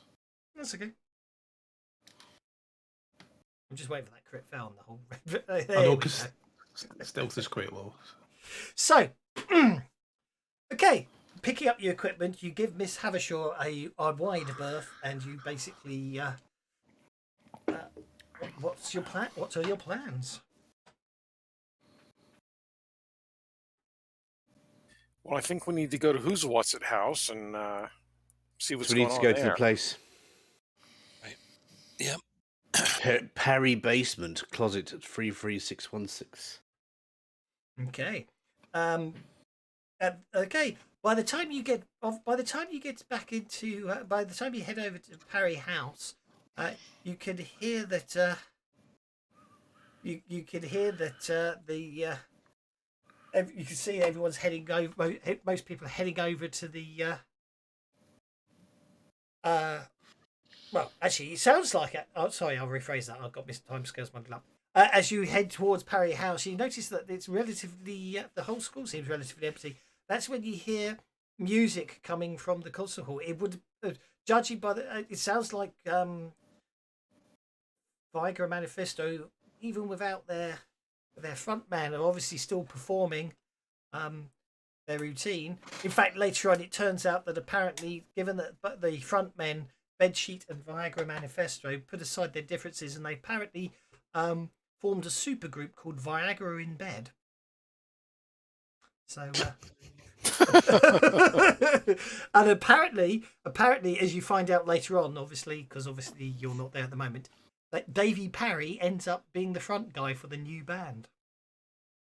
And they're having a by the moment, it sounds like they're actually doing they're doing a punk emo version of an ABBA song. But it seems to be going down right, so it means getting into Parry House is relatively straightforward. Punk emo, so they're doing jam covers. This is what you're saying. Yeah, exactly, indeed. They they head into they head downwards. You head downwards into the basement area, and that's where you find. Well, there's more than there's like most of the schools. There's numerous closets in the basement, and yeah, it doesn't take you long to find the closet in question. It has a combination lock on it.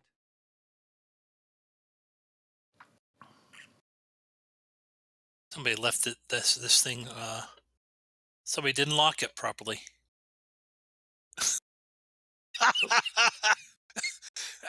I give it a good tug in the way I know how. Well, you could use the lock that is. Yeah.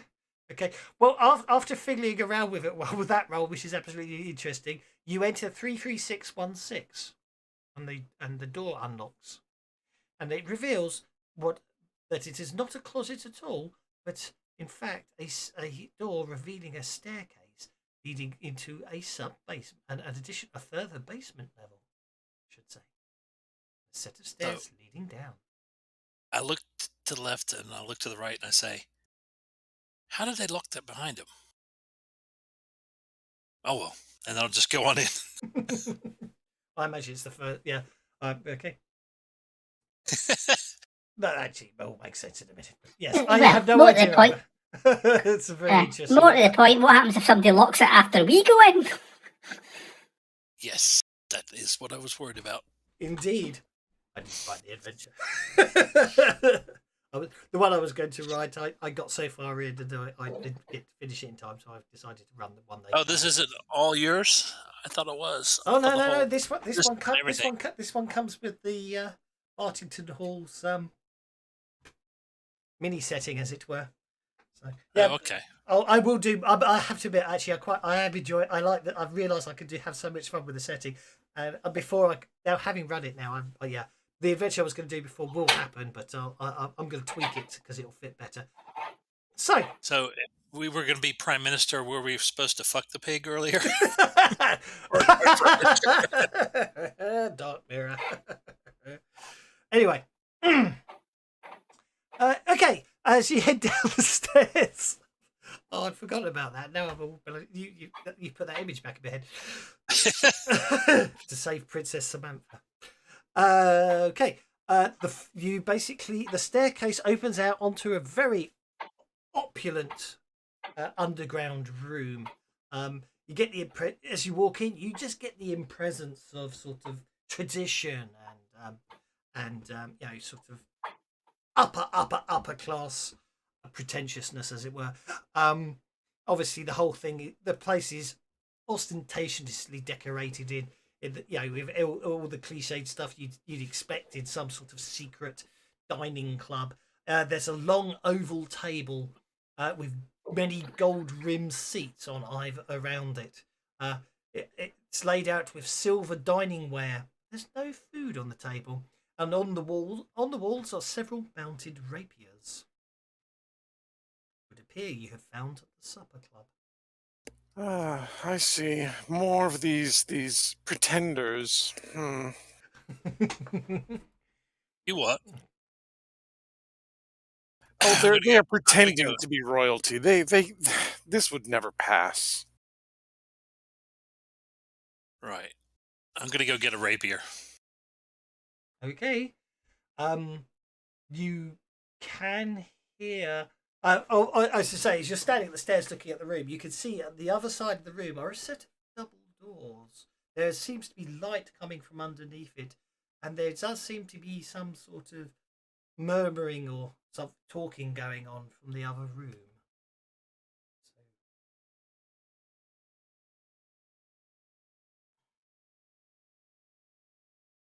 Oh, I don't know what goes on here. Paddy doesn't allow girls.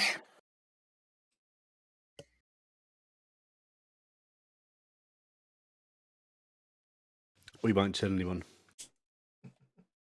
So the question I ask myself is: are you just going to boldly wander into the room and pick up a rapier, or are you going to try and do it quietly? Oh, I see. The room with the rapier is where the chanting's coming from. No. But obviously, it's an old building with lots of creaky floorboards, perchance. Oh, I see. Okay. Yeah, I will use stealth. No problem at all.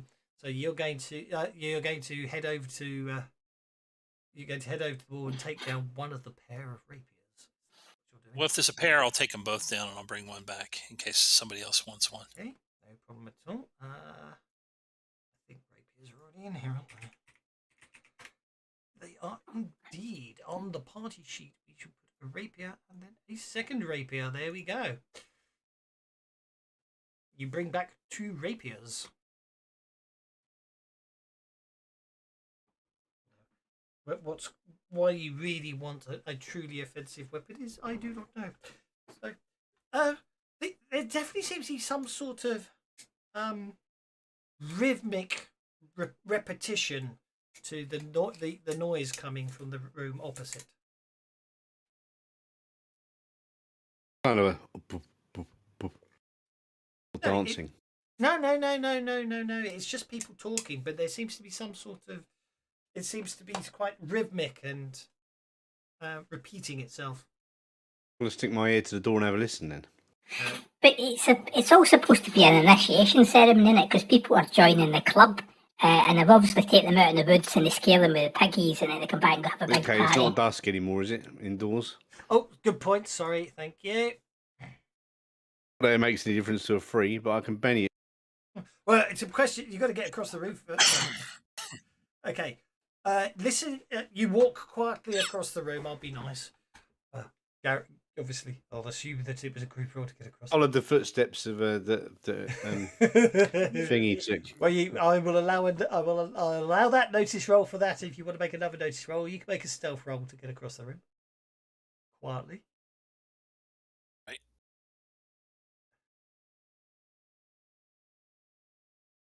Okay, Gary's back across the room along with David. That just leaves Lillian and Alexandra on the other side of the room. Okay, listening at the door, you can hear sinister sounding chanting.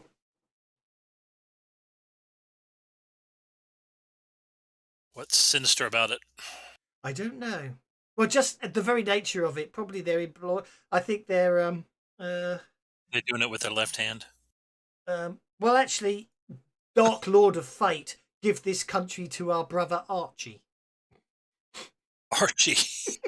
Archie. Yeah. And they mentioned Archie, the head sacrifice and master, blood. or the prefect. Yeah. Well, we definitely have to stop that. Maybe I just need to go in there and he won't see me while I stab him. Oh, Archie's not that bad a comic. Okay.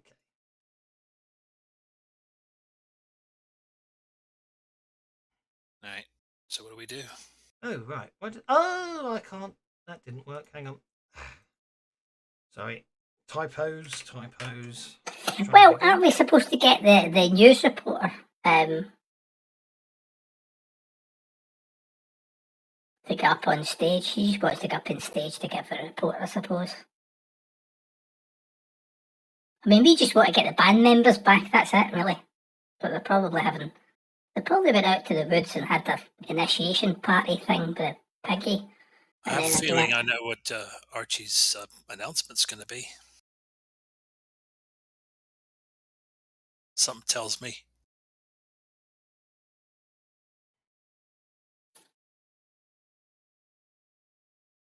Damn it. I think we need to interrupt this ritual. I mean, I take it we just go in and tell the bands they've got to go. We need them for the Halloween, and that's us. We're done. All right, let's do that. I hope you can do a very good roll on this door, because as you try and open it, it doesn't move. It is locked. I need that roll I rolled earlier. Or someone could break the door down, obviously. No problem at all. You are able to pick. Okay. No, I misread it. I thought it was I misread it. It was toughness 8 for the door, But not the lock. but not the lock. I misread it the first time round. All right. Fair enough. Okay, I'm going to share the map. Obviously, you've unlocked the door. Hang on. Yeah. Invalid matrix in set transform. Did you get that? There we go. Got some errors, yes. Uh-oh. But it could be because I'm running beta and you're not. That We're in could well be the test. case. I think Well, yeah. got Anyway, change so now, I test. shall open the doors so you can experience it. There we go. And Welcome to the Matrix. okay, the room That's is the lit by reporter girl, candles isn't all it? over the walls. A large group of pupils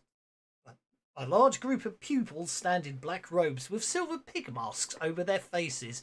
In the middle, bound tightly on, well, I know it says an altar, but I made it a pentacle instead. Bound tightly onto a pentacle is the struggling form of Tiffany Van Lloyd. Oh, Jimmy Monk has just disappeared. That's all right. I'm still listening. I'm just going to reboot in That's okay. non-test mode. Dark Lord of Fate, they chant, give this country to our brother Archie.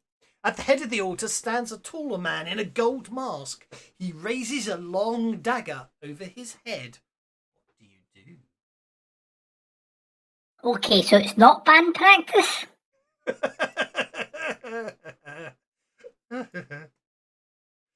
No, I think this is a real thing. This is not no bloody practice. I'm going to run forward towards the guy with the knife. Okay. You do get to react first because you made your stealth rolls to get across the room and you didn't critically fail getting her hair, so I shall put them obviously. Whoops, his name's wrong. Let's fix that. And Jimmy Moncahay is connecting. We shall. So, Lydian gets to go. As I say, Lydian, you get the 10 of hearts. Oh, sorry.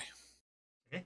No. You've announced your intention, which is absolutely fine. But it would appear that Lydian was faster off the mark than you.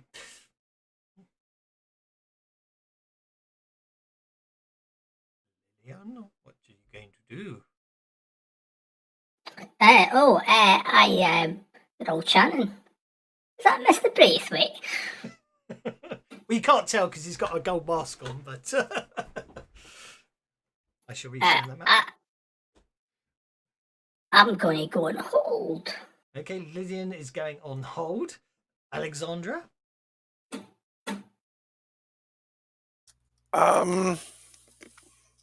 Is Mr. Braithwaite, whatever his name, is he like a little bit higher up than the club member in front of him? He's taller.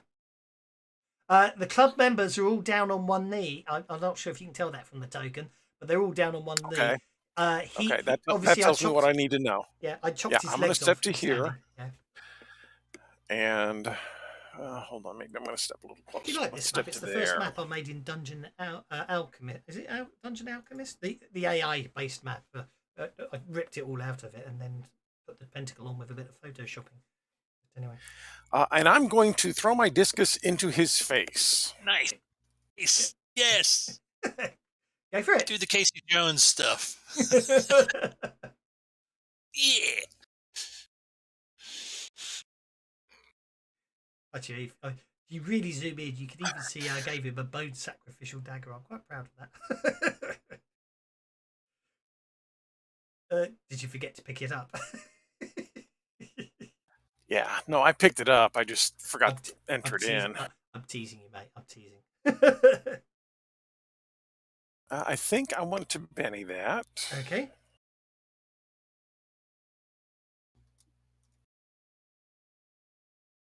Oh. Not quite. Come on, guys. Let's do this. I really need this to hit. Perhaps you should do a spin. There we go. Oh, still failed. Crying out loud.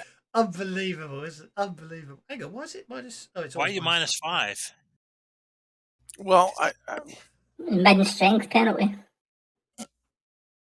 That would be -1, but then I imagine it's the range as well, isn't it? Actually, which discus should go far. Hang on, I'm going to retcon that. It wouldn't have affected any of your other rolls, I don't think. So I'm going to, I'm going to retcon that. Let's have a look. What did I? Because that's 7 inches. I'm thinking about it. A disc. I obviously wasn't thinking. A discus goes quite far. A discus goes quite far, so I'm just going to retcon She the Fatma ranges. throws it. Retcon the ranges, which means your last roll there with the Benny would actually be, which you rolled which you actually rolled a 3, would actually be a 5 because it's short range, not medium range. Which means obviously you originally were going to be about there, weren't you? Which is still short range now. So go for it. Yeah. If that's still short range, that's where I'll go and throw it at him. Yeah, no, sorry, I wasn't thinking straight when I set it up because discuses are designed to glide better than hand grenades, as it were. So I'll make it. I meant to double the range when I. Okay, so let's get some good damage. Go. No, I'll take that. I'll take that. I'm just going to have to retcon something there because Mr. Braithwaite should be a wild card, even though. No, he isn't. I remember thinking that when I did the adventure, thinking that's strange. Okay, so you wound him. I'll see if I can soak that. I can, I'm afraid, but it was a good roll, and it did cost me a Benny, and I picked it up on the wrong pile, so I need to put my Benny down from the GM pile because I illegally used the Benny from the endless pile. But that cost me a Benny. Yeah, so he barely. I mean, you hit it. You basically. Just as you go to throw the discus, he stumbles slightly as he's stepping forward with the knife. And unfortunately, it's just enough for the discus just to fly over his head at the last second. Sorry. Oh, my word. Gary's moving fast. Actually, I forgot to put line of sight in on the pillars, but that's okay. I didn't do any line of sight on this map. It was all pre-done. Right, let's make with the stabby. Make with the stabby. So I just want to clarify something here. You are using a lethal weapon on a teacher. Yep. Yeah. Well, you don't know he's a teacher yet, in all fairness. That's fine. Stabby. I should have actually made him non-ID, but Fancy Grounds gets a little funny about targeting non-IDs, doesn't it? Okay, so you run up to the guy in the golden mask with the impressive looking bone sacrificial dagger, and stab him with a rapier. Anything about sacrifices? Well, yeah, indeed. Getting ready to stab somebody. Yes. Right. So I miss. You're using the fighting. I not target him. No, either you didn't target him or you rolled fighting. Oh, yeah, you did. Yeah, you must not target him. You hit him with a raise.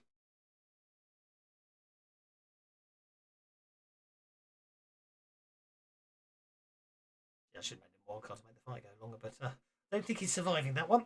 I'm going to have to spend my last Benny to see if he survives. That didn't do the damage. You killed a teacher. You don't know he killed a teacher yet. It's all right. It'll all be good. Oh!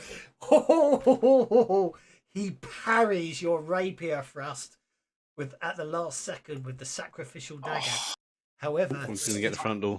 Mr. GM is out of Bennies. David.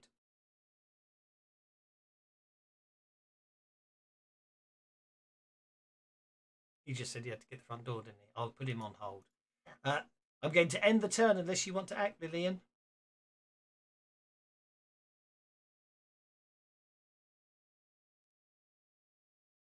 So what am I going to do? You're back from the front door already. Yeah, that was super quick. Lillian and David, off you go before I deal the next round of cards. I'll take the bad guy. I'll take the bad guys. Yes, they are bad guys, aren't they? Yeah. Lillian will rush in and try and free Tiffany. Was Tiffany tied down? Tiffany is tightly bound down, yes. Then my action will be to try to untie Tiffany. Okay, that's So I'm going to say, yeah. You're going to need, make an athletics roll. What are you doing, David? I think I'll help Assisting. with Tiffany as well. Yeah. Okay, so basically, okay, that's fine. I'll take athletics rolls from both of you.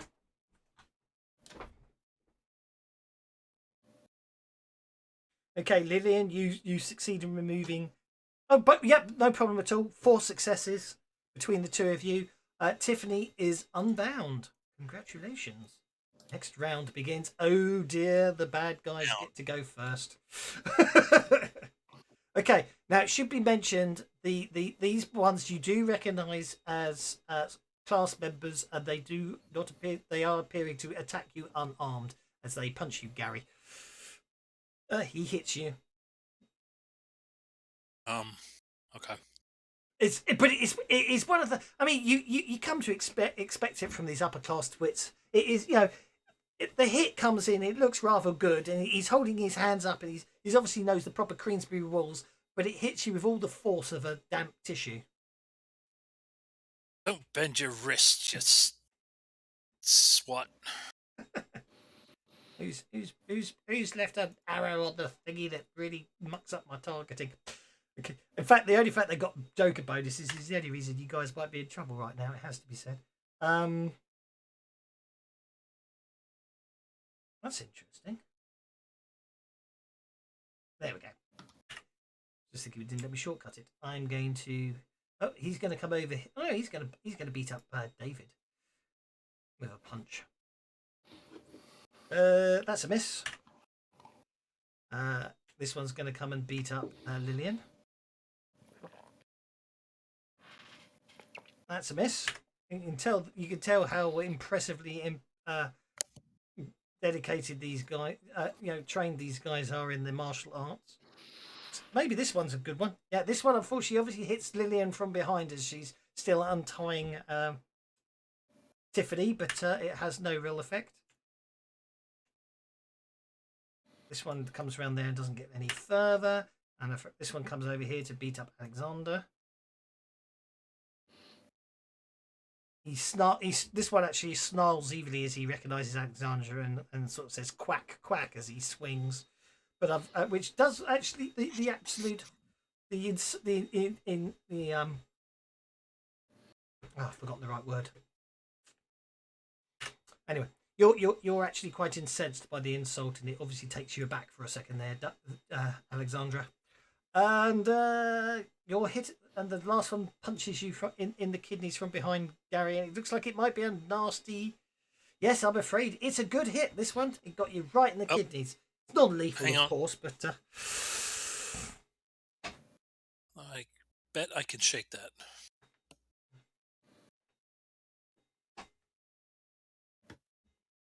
Yes, I can. Yes, you can. And at the last second, you realise you see out of the corner of your eye this guy rushing over. And you literally turn the punch aside, so it misses you. It brings us to Tiffany. Typical. Brings us to Tiffany, who basically throws off the shackles and thanks you for unfreeing her, and then she places a kick at the supper club member that's nearest her. Doesn't do any good, but it makes her feel better. In the meantime, now, Mr. Braithwaite. Or he's angry, and you recognise the tone of voice and that slight Spanish accent he uses, even though he's English. And he turns the sacrificial dagger on you, going, "The Dark One will have to be happy with your blood, Smith." And he tries to stab at you, hitting you with the sacrificial dagger.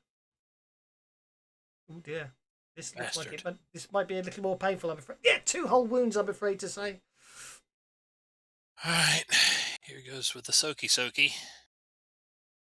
It was a very good roll, I'm afraid to say.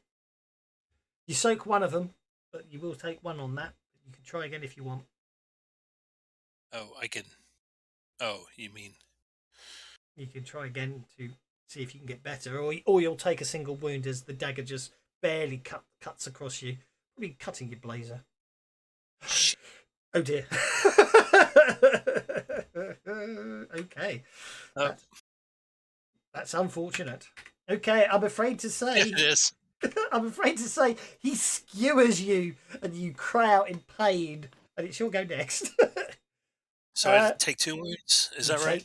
Yes, you take 2 wounds. Unfortunately, the shock of the dagger actually piercing you, and the satisfaction. Oh, He's got he's got a school badge on his blazer that's just been ripped off. Brilliant, nicely done. No damage taken at all, Gary. Well done. Oh, thank you, Gary. Okay, sorry. So as he snarls, who was that? it's an adventure card. Yeah, don't forget your adventure cards. Lillian used hers just the right time. You basically he snarls, thinking he skewered you, and basically then what happens is basically, Gary, I'm afraid to say, your phone. You basically realise you see the dagger. I'll get my words in here. You see the dagger plunge into your breast pocket of your blazer, and then you realise you're not feeling the pain. And after a few seconds, as the dagger comes out, you notice there's no blood, but you have a horrible feeling. He stabbed your phone. Okay, we're good. Over to you, Mr. Smith. He just created a bomb, didn't he? I lobbed the phone in the middle of the room. No, right. I'll have you. And I stab him again. Go for it.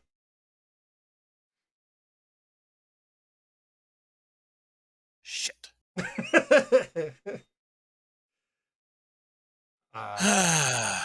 Targeting him, that would help.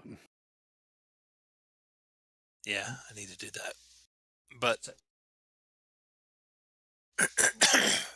you have one and In only general. one penny left. Do you wish to hold on to it? no, yeah, I'm going to hold on to it. I got plans for next round. I think you might be playing your adventure card, mightn't you? Yep. Lillian Nakadami. Lucky dummy. Oh. Right. I think you could take that, you ruffian. Okay. Oh, multi-action. Okay. Please tell me you hit him with your purse when you said that. Okay, you punched the first one. You punched the first one, shaking him with your cum food. And you can take that, you ruffian. I assume you're doing non-lethal damage here.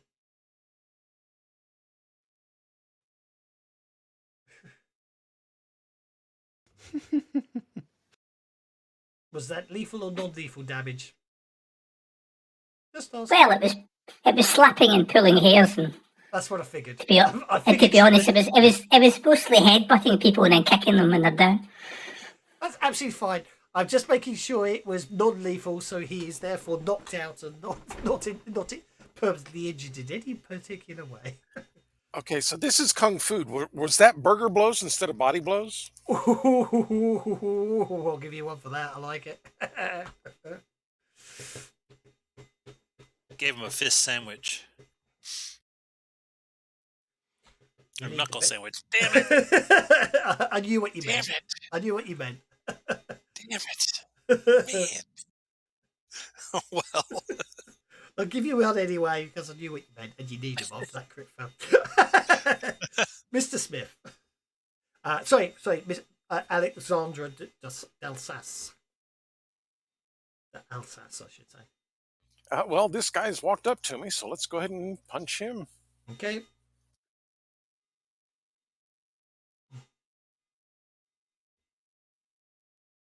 I'm a lover, not a fighter.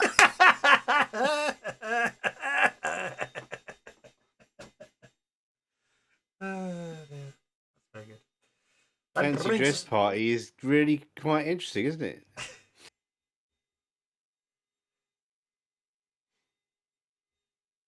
Tiffany say, I knew they were up to no good, but I never expected this. And that man in the mask is Braithwaite. I know that because as he turned before the chanting started, he looked at me and said, "This is revenge for my geranium." Ah. We've got to get out of here. Anyway, over to you, David.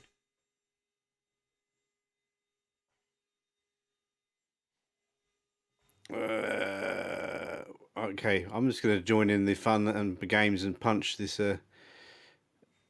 person next to me that seems to be. Mm-hmm.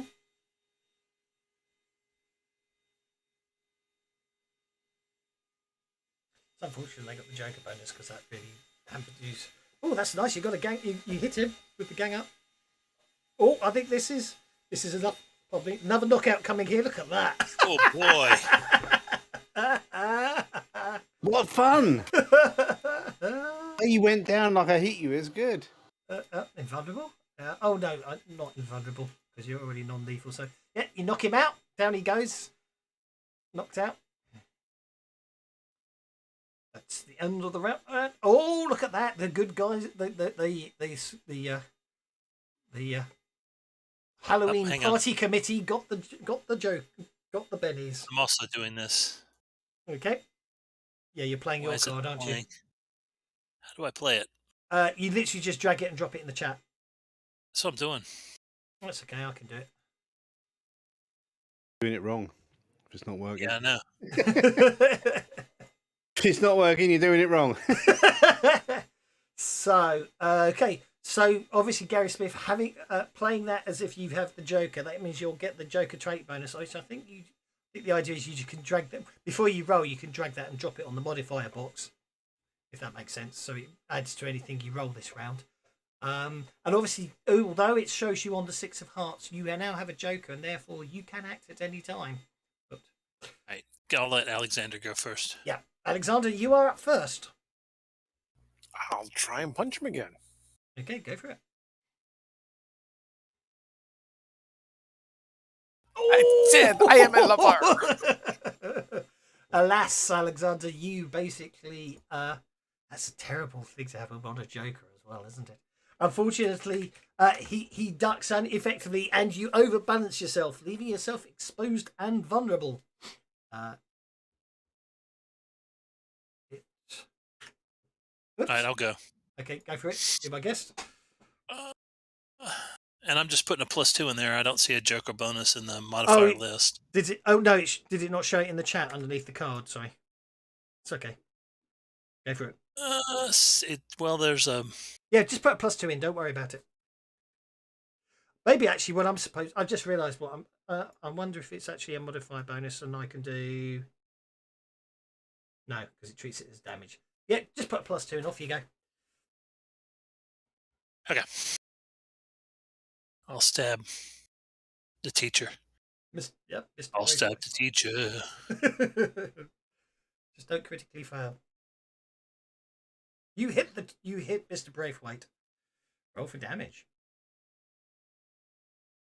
It'll be a +2. There we go.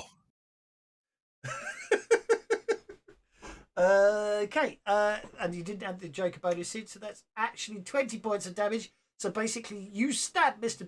Braithwaite, and down he goes. I do want to turn on something. Where is it? Not defeating markers. Might as well turn those off because they don't work. Still, I want to put on the auto roll incapacitation for all, because obviously when I delete him I want to see what happens to Mr. Braithwaite. Oh, it didn't do it. Oh well, I'll do it manually. Where's Mr. Braithwaite? That's so annoying. That got me a console error there. Oh, that's because of that. Yes. Vigor roll. Oh, you're okay. Mr. Braithwaite, you didn't kill Mr. Braithwaite. He will basically, he's down and out of the fight, clutching his wounded side and lying on the floor, but he will survive the encounter. Okay. Spirit check. Okay, unfortunately, this supper club member isn't necessarily the brightest of the bunch because he decides to punch you for attacking Mr. Braithwaite and doesn't do anything. Let's see what this one does. God, they're all stupid. That's a miss. This one. Do you know what? I think they realise they're in so much trouble, they're determined to stay. Are you called a supper club because we're going to eat your lunch? So David gets punched, but again, it doesn't take any effect. Spirit roll. No, another one. This one is the one that Tiffany tried to kick, so he comes up to try and punch Tiffany, going, "No girls allowed." And besides, Oh boy. and besides, I was looking forward to eating you later. That's a hit. Even the others look back in horror at that. As you get the impression that they don't necessarily resort to cannibalism, but obviously sacrificing teenage girls is perfectly acceptable.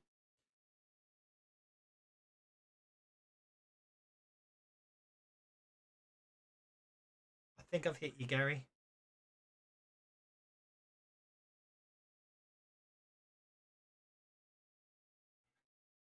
It's that kidney puncher again. He's done it again.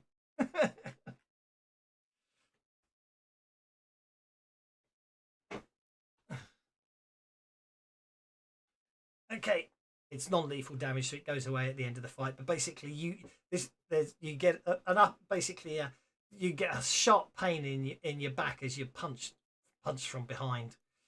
Tiffany is next. She is absolutely incensed and swings back, missing. That brings us to Gary, who remains shaken unless you want to spend a penny to unshake. No.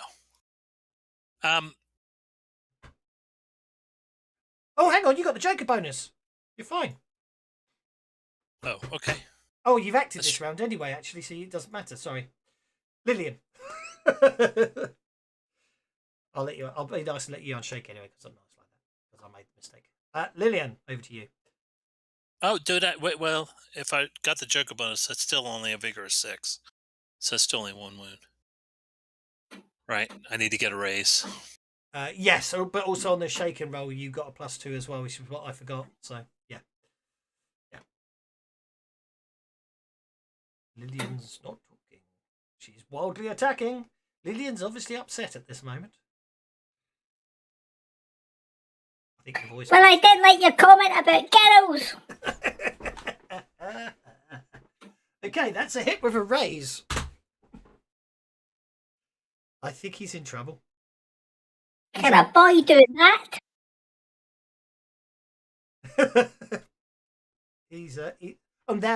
Now it does it. Obviously, I've got to turn that on beforehand, but that's okay. He's knocked out. And that, last but not least, brings us to David. Okay, well, I'm just going to carry on punching these people up. Seems like a lot of fun. Go for it.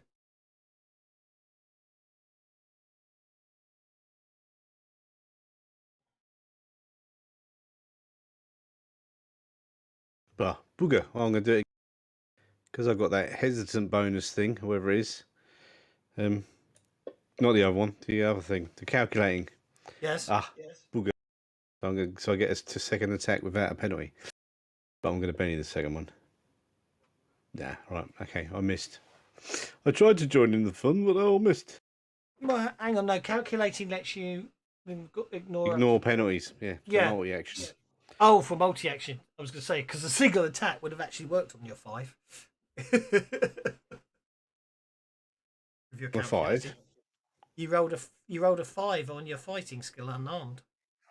Yeah, so he should have been 5 on that one as well. Yeah, that's what I mean. Yeah. But I'm unskilled at fighting, so it's -2 in it. But it ignores penalties. But yeah, I was but that's doing an unskilled. multi-action. We didn't say you were doing multi-action, so I'm quite content to. You didn't put in the multi-action. I see. Yeah. But then it would have been -4, and it shouldn't have been because it's only -2. You see. Can I just cut you a break here? You want me? Okay. Well, you can let me knock one of them out if you want. Yeah, I do. Go for it. If you don't make it a multi-action, then you're negating your penalty for fighting, and therefore you're not rolling your fighting at -2, and therefore you got a 5, and therefore you hit. Try to do a multi-action on top of that. It's just crazy.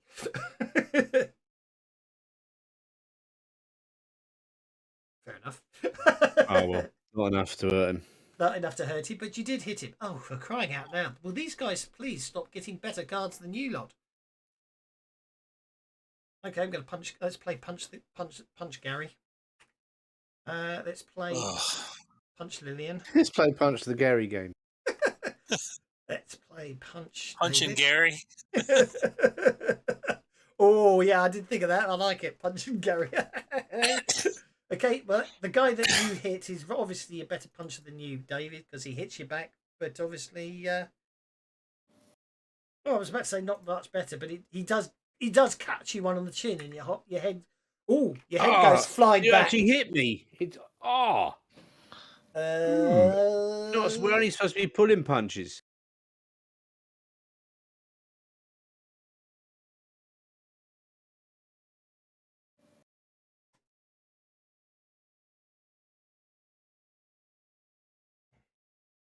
Okay, he doesn't knock your glasses off your face. You're lucky. Otherwise, we have to have the "where are my glasses" moment. And He would hit a fellow with glasses. he would indeed. Can't believe he hit me. I thought we were playing. And kidney punchers, I'm going to call him, is next. That brings us to you, Mr. Smith. Right, you. And I turn around. Go for it.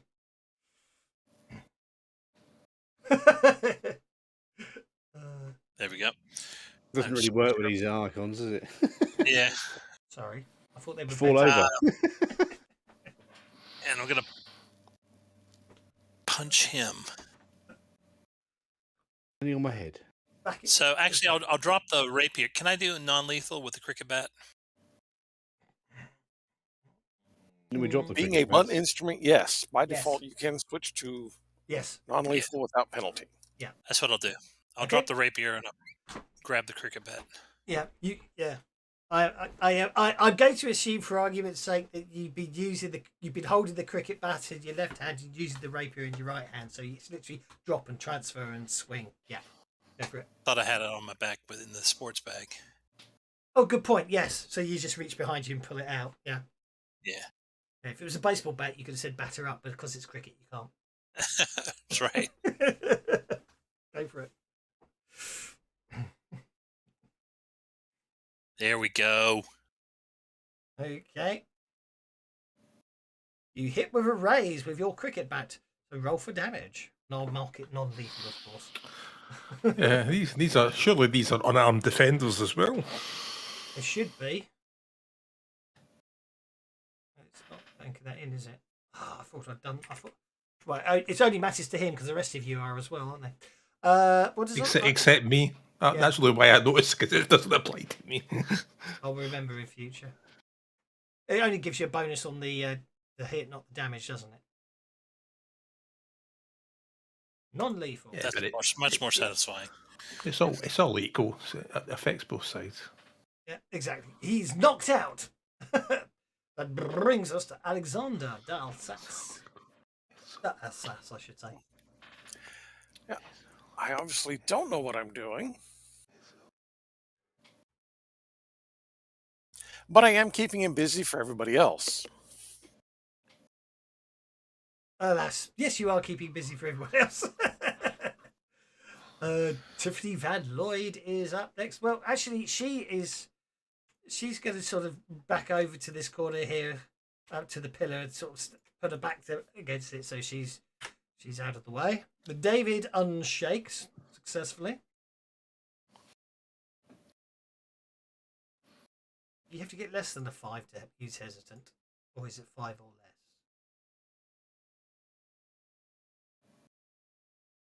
Oh, sorry, calculating. I'm question. thinking of. Sorry, Calculating, yeah.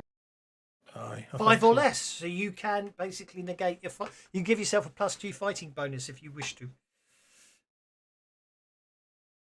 So I'm going to punch him then. Yeah, because you've obviously been watching his fighting technique and realised he favours his right side, leaving his left side exposed. And that's a hit.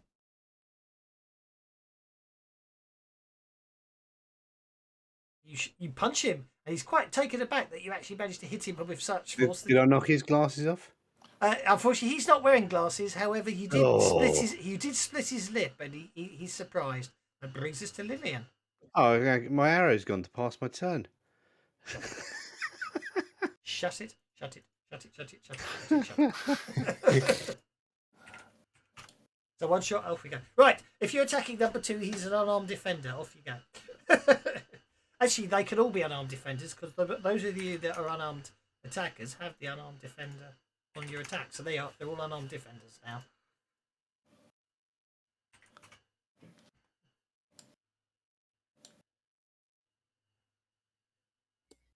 That's another one knocked out. Lillian is just basically.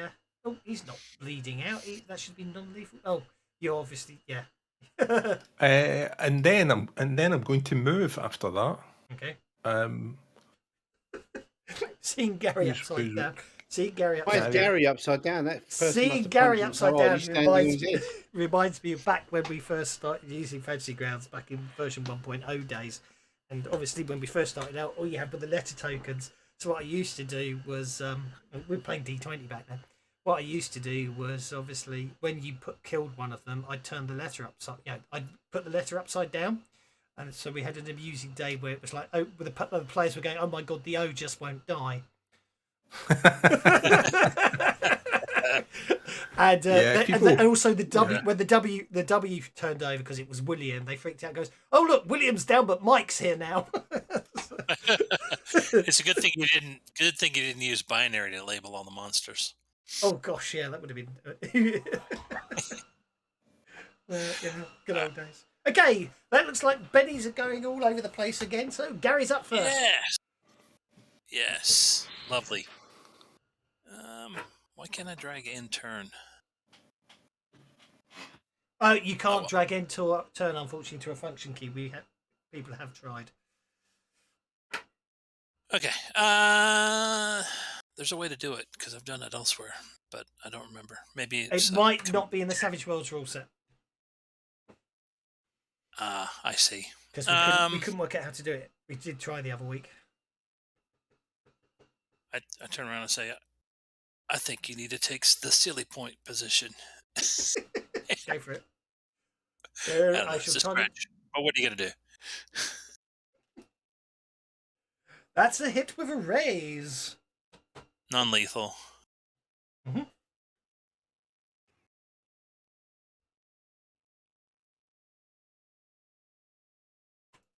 I keep doing invulnerability when non-lethal. It should be non-lethal. So down he goes with a... And he's knocked out. And can I run? You certainly can. Right. I am raising it above my head and yelling as I run at him.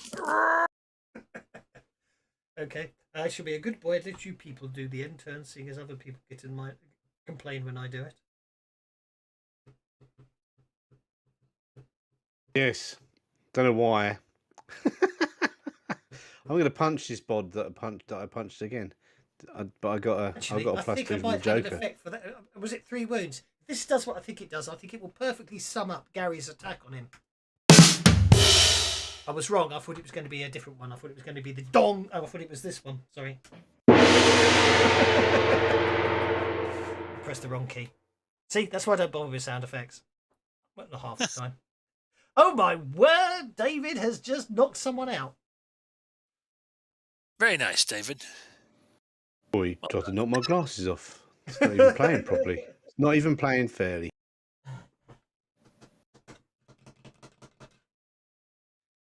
David. Oh, actually, but I'll walk over to the other side of this bod, Okay, number 7, and then run.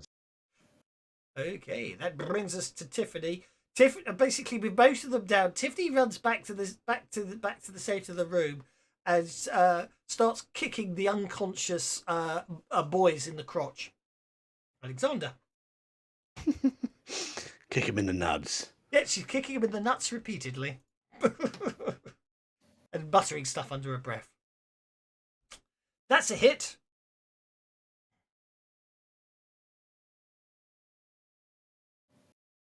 That's the last one knocked out. Apparently, I'm not a fighter, but when I do hit, I really hit. Evidently so.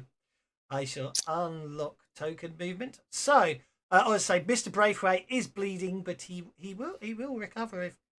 But anyway, once everything calms down and Tiffany sort of finishes kicking every unconscious boy she can in the groin, including Mr. Braithwaite. I'll kick him in the nuts. No, I think he's a bit of a twat. Yeah, while he's bleeding. She thanks you. She thanks you for helping out. She seems very perplexed. It's like she keeps going. I seem to genuinely believe this was a real occult ritual that would make Archie rule the country one day. Apparently, Archie is doing something himself at the concert.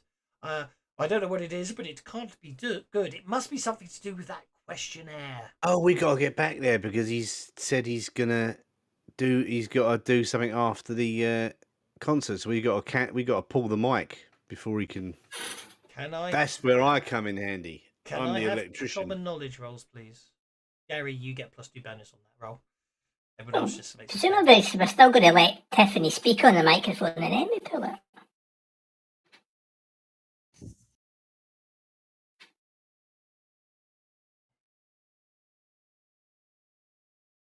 Don't let him speak. We'll pull the mic. Yeah, I can do that. I can hack the mic so it makes him sound like a Boris Johnson. Robot. Okay. We don't have our robot playing though, Okay, do we? Dave. Lillian doesn't know what's going on, but the rest of you do remember a while back Archie was walking around the school handing out a questionnaire. Where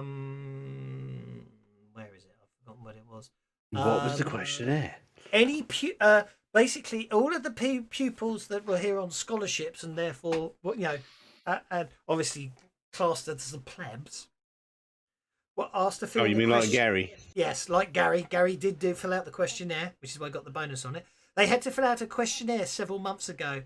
At the time, it was assumed it was on behalf of the school board, where you all had to fill it out, saying whether you were finding yourselves well included in the school. At the end of the questionnaire, there was a place to sign, and underneath it was apparently the old school motto in Latin. Right. Who speaks Latin? Yeah, so let me take a look at that. What is? Oh, you does don't have anybody the know what questionnaire it on is? you. It was all handed back in. I'll try and translate it for him. Check It the said room. something like, Check the room. Check the room. Let's have some search rolls, please. what is that? Notice? Notice, sorry. I apologise. Yes, I meant notice rolls.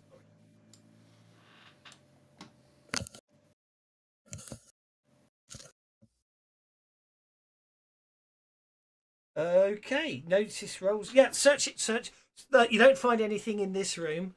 However, once you go back into the supper room next door, you do find in a drawer several copies of the questionnaire. Above the place to sign is, as Gary points out again, is the old school motto in Latin. So anyone who is taking Latin GCSE can make a common knowledge roll to translate it. Well, let's many that. Anyone else learning Latin, or is it just Alexandra? Okay. Well, yeah. Actually, I'm not surprised you took your time on that. It's not Latin. In fact, you have no idea what the language is at all. You've never seen anything like it before. I got to step away for a sec. I'll be right back. No problem. Can I have a look at it? I'll have a look at it. Google it on my phone. Yeah. Well, this deep My research skills. This deep underground, you won't. This deep underground, you will not get a signal. But of course, you can. Yeah, you can. Listen, I'm with the best signal thing company in the world. It's E. But all you have to go is above and ground. Don't worry about that. They've got really deep signal penetration. Go on, make a research roll.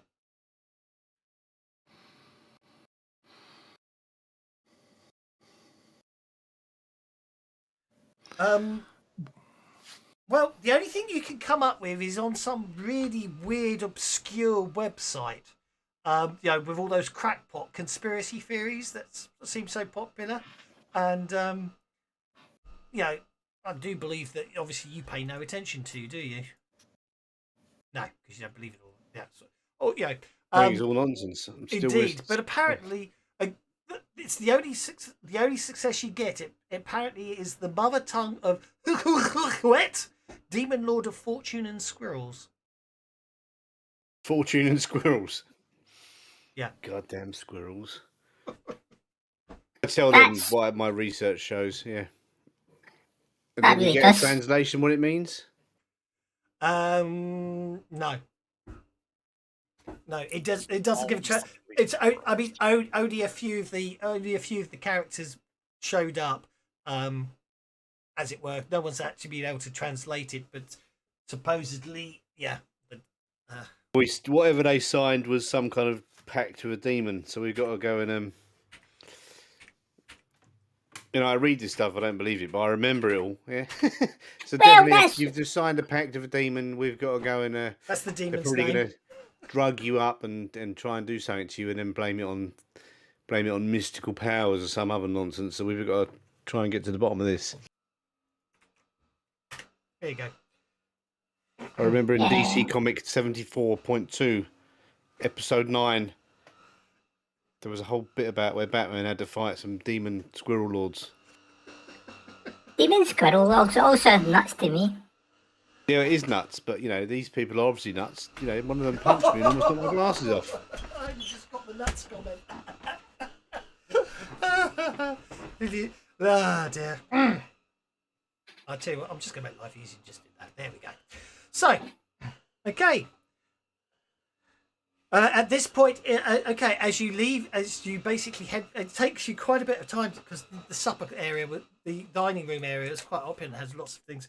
And it's close to 7 and almost time for the concert to end with Archie's speech as you rush We back gotta to the get back there auditorium. quick. We're going to have to run back there, I think. Are you coming, Tiffany? Oh, Tiffany's most certainly coming with you. Because I We're going to have promised to go her. back there super fast, make sure, and I'm going to get to the sound stage and try and cut off the mic and all the sound. I made Tiffany a promise. If you let Tiffany speak if she still wants to. Okay. So as you get back above ground, okay. As you you get back above ground and head back into the main building. You could use this setting for ripping yarns, couldn't you? You certainly could. Unfortunately, at this point, as you're all rushing through, as you're all running to get to the auditorium, Mr. Jones, the PE teacher, appears out of nowhere and shouts at all of you, informing you that basically informing you've all lost a house point and taking 2 whole minutes lecturing you on the dangers of running in corridors. In the background, you can still hear. In the background, you can hear the newly formed supergroup Viagra in Bed, fronted by Davy Bean. They're coming to the end of a cover of Muse's cover of Feeling Good. Okay, thanks, mister. And then carry on, let's go. Okay, you enter at the very back of the auditorium where a large mosh pit has formed. The band finish and bow, and you see head of school Archie Sindel approaching the stage. What Right, I'm do going to go you to the. do? I'm going to go to the. I've got to cut the microphone off, so I'm going to go to the sound system and disable it. Unfortunately, it's not that clever. You will need to get to the stage to do that. I'm going to run to the stage then. Well, indeed, that will be a dramatic task. Well, I can help out with that. It's a mosh pit. Stay behind me. I'll mosh them. Okie dokie. So, okay, so let's deal the cards in and we'll see what happens. Don't forget, obviously, you don't want, if you get a club and you fail, then basically it causes the dramatic task to fail for everyone. So you can either choose not to act on that card or spend a penny and get another card. Really up to you. Let's see what happens. That didn't actually do anything, did it? That's just show cards. Let's do it. Next round. So, Gary. Okay, so David and Lillian are facing complications. But Gary, you are first. So obviously there isn't a map. This is all theatre of the mind. You've just got to push your way through to the front of the mosh pit. And given that you've literally got to get through people, you can use any skills you can justify to get you up on stage. Okay. So is there a soundboard? Yes, but it's unfortunately it's behind the stage rather than in front of it, like in proper concerts and stuff. Okay. Which is why you need to get up on stage to cut him off. Is what I'm trying to. Yeah. Fair enough. You literally just need to get through people. Right. I'm going to so say, they, I'm going to say to Gary, you've got to deal with him while I go and cut the microphone off. right. Is there? Are they? Is it? Are they gathered in like an orchestra pit, or is this like a regular auditorium with seats? Oh no, it's Or is it like a it's a school gymnasium? hall. It's a school hall when he's standing up on the stage. So obviously they put chairs out for what's it called in the morning where you used to all sit down and sing hymns? Assembly. Yeah. Thank you. It's been 30, 40, 50, 35 years or something. Oh, so since I had to remember that. So. Drama there. Yeah.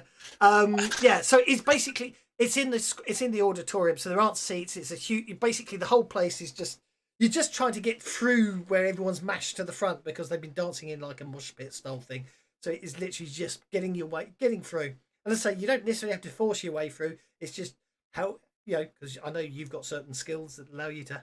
Yep. Yeah. That's what I'm trying to figure out. So. Yeah. Oh, but there's lots of sash bay windows and all that down either side of the room. And Excellent. Stuff like that. That's what I'm going to do then. Yes. I'm going to hop up on the ledges and I'm going to like jump between the ledges to try and get around them. Okay. As you start pushing forwards, Archie starts his speech. Thank you all for coming today. Off you go. Sounds like athletics to me, Gary. Okay. Let me see. What does my edge do? Does it give me +2? Yeah. +2 to athletic rolls when climbing and in foot chases. That's the one. Yep, because you've got parkour. Go for it, Gary. You are a parkour runner.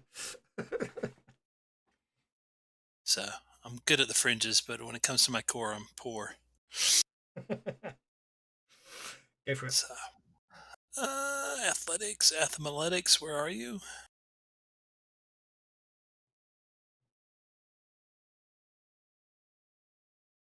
Oh, come on. The wound should be gone now, shouldn't it? Oh, yes, your wound should be gone, so that's actually a 7.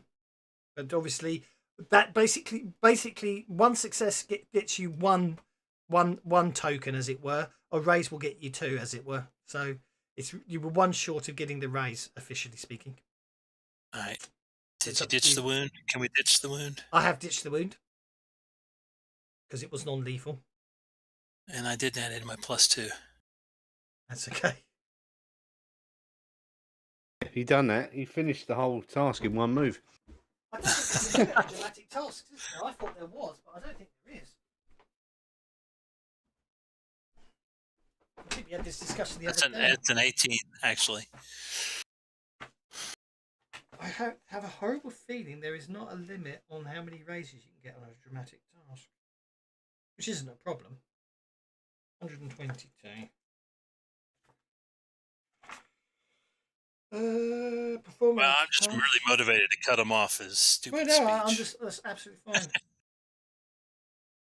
Character don't action card. Those attempting makes a relevant skill check and get a task token for each success and raise. Failure means no progress, and a critical failure reduces the progress by 1, if any. The skills can be used. Yep, there is no. I'm sure there used to be a limitation, maximum of 2 successes, but I think they've done away with that. Yep. Okay. According to that, you got an 18, which gets you 3 tokens. So you are 3/5 of the way there. That brings us to David. I'm going to get up onto the stage as well and then try and get to the Basically, back of you it. need to get 5. Each of you needs to get 5 successes to get to the stage. Is what I'm trying to say. So he needs to change his card or not fail. don't blow or refuse to roll. Yeah. Or not blow it. So you have a. Oh, look, And I have changed my card. Here you go. Yeah. What am I rolling now? How are you going to get to the stage? I'm going to use my my research skill to navigate through the crowd the best way, using my tactical jump RTS strategy from playing StarCraft all the time in the evenings. Personally, I would have thought you would using your MacGyver skills would have done something to help you. But It's repair, isn't it? Okay, well, okay. I'm going to repair my way through the crowd then. Yeah. yeah, basically, you basic. I'm going to say, yeah. Reaching through your pockets, you find some odds and sods, and realise you can render together a very low key powered stun gun that will not cause any permanent damage, but will help people jump out of the way if they're slowing you down. Make a repair check. That's not what I'm going to roll. A 7. Are you happy with a 7? I'll do one more and see what happens. So you can use the. I'm just going to blow the dice. Can you use a repair skill in the old Go with the version 7. of what that repair means? As in to go to a place? He's going to repair to the stage. Exactly. Yeah, exactly. That was what I was saying. I'll repair through the crowd. Yeah. Yes, I get. Yeah. I understand where you. Should have got 2 bennies for that one, I think. You've all got too many bennies. Oh, you can never have too many bennies. Not towards the end of an adventure. No, Yes, I got the one big word. success, didn't I think? Yeah. I will award one, and I will give one to you for having to point out that I'd missed out on the joke. So you got 2. You got 2 successes there, didn't you? Which is 8. Okay, that brings us to Lillian. 7, 2 successes? I don't know. No, it's 1 success, isn't it? Yeah, 7. Yeah, you got 7, which is 1 success. Yeah. Lillian jumps in the mosh pit and pretends to dance, but in fact she's systematically bumping people out of the way to clear a path for her friends. Ooh, okay. Oh ho ho! That's a 9. I'll take that. Making a fighting roll in the mosh pit. There's no fighting in the mosh pit. Hanging out the way of her hips. Alexandra. Well, you see, I'm not real sure what I want to do. I think what I want to do is I want to whip out my smartphone and I want to use my hacking skill to get into the school's computer. Okay. And I want to flash the lights as a distraction so that people are like busy looking up to see what kind of pattern is being flashed up there. Okay, go for it. Sounds intriguing. I like the sound of that one. Makes no sense at all, but this game is obviously meant to be very tongue-in-cheek, so I don't have a problem with that. I get what you're getting from, don't worry. You're obviously hacking them in such a way that people who look at them in entranced and step aside for you, aren't they? That's an 8. Two works. He's affecting their minds with flashy lights. Okay, next up for the second round. Okay, I hope you enjoy the festivities. Okay, Lillian's up. Obviously, you can't use the same trick twice. But you can, but not 2 rounds in a row. So what are you going to do this time, Lillian? Makes it more interesting. You've got to be more creative. That's my house rule. That's not an official one. I'm just evil. Oh, right. We're going to go body surfing on the crowd. Writing. In fact, go for it. A 5. That's a good success. You get that gets you. That's got you 3 of the 5. Basically, you all need 5 tokens. One of you need 5 tokens to reach the stage.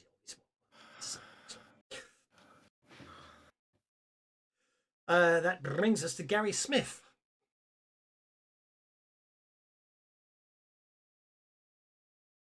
That's the sash window. You can't use the sash windows from this point forwards, I'm afraid. Am I close enough to make a leap? Are there curtains on either side of the stage? Oh, yes, there are curtains on either side of the stage. I like the sound of that. I'm going to make a leap for the curtains. And okay. You make a leap for the curtains. And I want to do this. I mean, it shouldn't happen, but I'm going to use the rapier to arrow Flynn down the curtains. I love it. All right. Here goes nothing. I just need to add a +2 to that. So it's 11. An 11, my word, I think you're there. 5 successes. Yep. So that basically at the end of this round, you will be on stage as you elfin down the curtains. That brings us to David, who's way at the back, behind everyone else, I'm afraid to say. What are you going to do this round? Why am I still? Oh, because everyone else got a double rate. Well, I'm going to carry on doing it, zapping people until I get to the front, and I'm trying to get to the. That's I'm still boring. trying I to get said, to the stage. that's okay. You can make a repair roll. Well, actually, no. You've already used you don't need. You've already built it, so you can't use repairs. I'm going to say that's going to be athletics. If you want to reuse that, well, you can come up with something else. What you can do is come up with a logical argument for using your D10 plus 2 common knowledge. Yeah, okay. Well, I'm trying to think of one now. Okay, all right. I can't. I'm going to using my common knowledge of the route around the stadium. I'm going to figure out the quickest way to get to the and use the path that Lillian cleared for me. Okay, people bumping up against each other is like Brownian motion, so you can use your chemistry. Yes, that is awesome. Yes, don't forget, common knowledge can apply to any of your studies. So, I mean, don't forget for your common. Yeah, I love the Brownian motion, so that's definitely a good one to go with. But obviously, that's how the improbability drive was made. Brownian motion. Yeah, instead of a lukewarm cup of tea. Yep, exactly. Really, you had to use a really hot cup of tea, didn't he? A really fresh cup of tea. Go for it. I allow that. You make your common knowledge roll because applying your knowledge of science. 4. That's better. 20. Oh yeah, yeah. Look at that. How many raises is that? That was 5. You're on stage. I'm at the back of the stage now, and I'm in the power. The you are on this. You've got to the stage. That's all you needed to do. With so little effort too. You just kind of wandered through. Yeah, he literally just wandered pretending to be steps. a cup in Brownian motion. I'm the spoon. Alexandre d'Assas.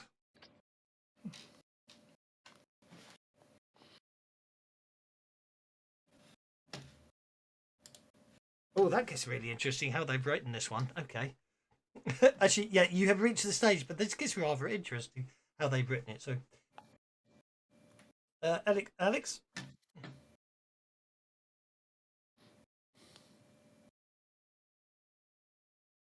Have we lost Alex? I think we lost Alex. Okay.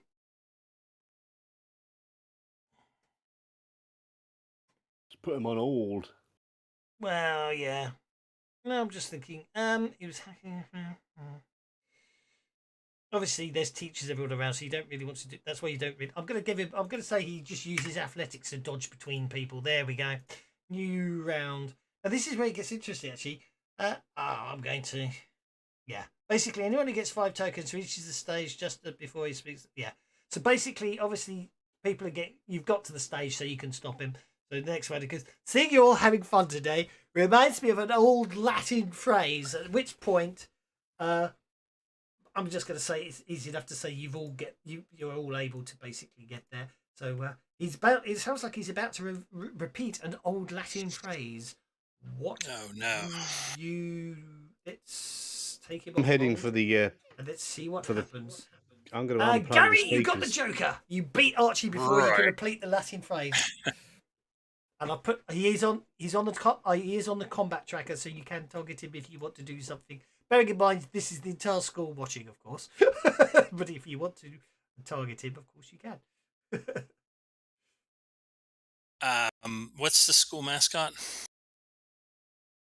Oh, I do not know. Let's just say it's Effie, the far-breathing Welsh dragon. Right. I'm going to yell out, "Go Dragons!" And then I'm going to say, "Happy birthday, Archie!" And I'm going to whack him on the ass with my cricket bat as hard as I can. Okie dokie. I should target Archie for you. Roll away. Say 18 whacks for Archie. All right. Here goes nothing. You're all up there, so you're okay on that score. Anyone else wants to spend cards to be up the combat tracker, they can, of course. Keep my +2 bonus, thanks. You hit Archie with a raise. Roll for damage. Non-lethal, I suppose. This could be a really short final fight. That's a wound. Okay. Oh, am I going to be really easy? Hit him on the arse and knock him off the stage. Hang on.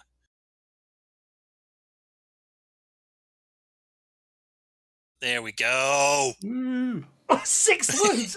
Damage cap. I did turn on damage cap, so that's oh well. I forgot to turn It's on. not damage lethal. Cap. I know. I forgot to turn on damage cap. So okay. In So fact, I don't come have in a little high, and I miss his ass, and I hit him in the kidneys. Okay, so that is damage. Actually, damage cap should be on always now, shouldn't it? Or is it still the setting rule in Sweden? I thought damage cap was standard. It's a setting rule, isn't it? Yeah. The setting rule. It's okay, yeah. So in that case, it doesn't state damage cap, so it is not a setting rule. So I have to say, actually, you don't actually have to. Okay. Yeah, that's interesting. Well, that's it. You lay him out. Your cricket bat lays him out. Actually, I might as well spend my last penny to try and soak it, thinking about it, because he's got 2. I doubt I'm going to soak 6 wounds, but we'll give it a try. Yeah, I'm afraid you basically get up to the stage, Gary, and you lay out Archie with a single whack. And then I've got to just do something quickly now. I'm gonna get Archie while he's because he's obviously not dead, is he? Yeah. Oh no. We've got the microphone still plugged in. I'm gonna make him spill the beans on the microphone. Well, actually, he's incapacitated, and otherwise the pain. So actually, you can use that. Bat. Okay. However, at this point, Tiffany Van Lloyd appears in the auditorium and screams that she told the pupils to do it. Archie attacked her, and she has evidence. Okay, well, there we go. So basically, you stopped him. If he'd said the Latin phrase, then basically every pleb in the auditorium, which obviously is Gary in the party, so Gary Smith would have lost all his remaining bennies. And become a baddie? Pardon? And become a bad person? No. You just would have lost all your bennies. So if he had finished it, you'd have lost all the bennies, and there were 12 other plebs in the auditorium. So Archie would have gained 13 bennies for the final fight. Holy shit! But you knocked him out. That cricket bat won, yeah. With a cricket bat. So the next day, you are called before the headmaster, Sir St. John Plantagenet.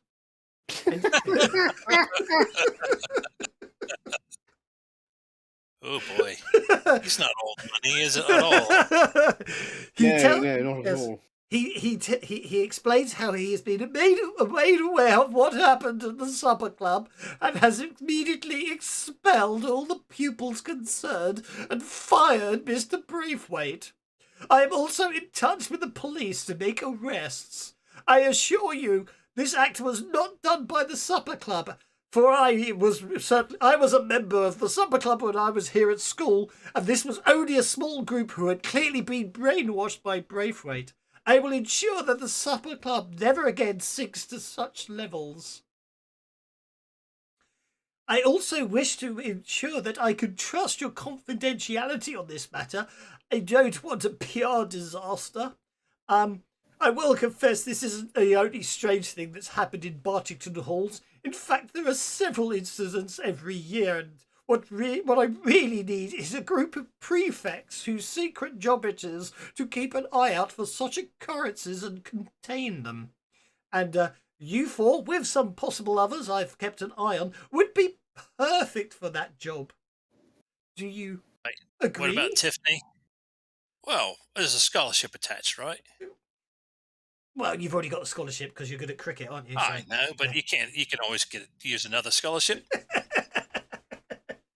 Yes. In fact, actually, yes, there is scholarships as well. Well, obviously, you don't need 2 scholarships here, but obviously, if you accept, I will instantly make you prefects, and you will all receive scholarships for whichever university you choose to go on to. Fantastic. You beauty. So I assume the four of you do accept to become prefects at Bartington Hall. And Tiffany too.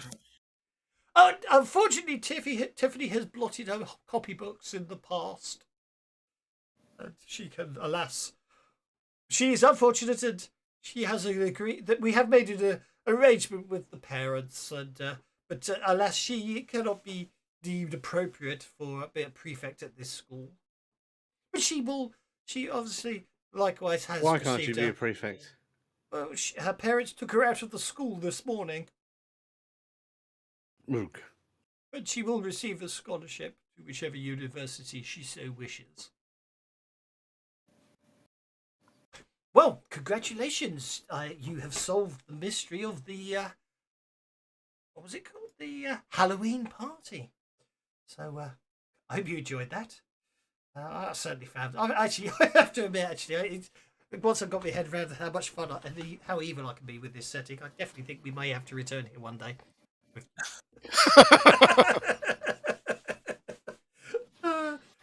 Yeah, but and I hope you enjoyed that, guys. I certainly had. I had a lot of fun. I found it very amusing. So A lot of fun. Yeah, cheers. I mean, what's not to like about walking around hitting people with a cricket bat? Well, indeed. Yes, so that is where we shall leave it today. We shall possibly return to Bartington Halls. I haven't got a date for next month yet, but obviously not tomorrow, but the Sunday after. It'll be time to return to the Black and see what's going on in Deadlands Lost Colony, where hopefully we won't have any of this. Ship's prepared now. Oh yes, Hopefully we can find a way around our current internal conflict. Yes, indeed. Yes, that has gone a little crazy. We'll have to sort that one out. But Yeah, I'll just slap you all round the head. That'll sort that problem out. yeah. And I'll see. I think it's only Bert I'll see on. Lone Wolf as well. So I'll see Bert and Dondrad on Tuesday for some more Savage Pathfinder. So thanks very much, guys, and I shall leave you guys to it. Thank you. Thank you very much. Bye, See you see. soon. Bye.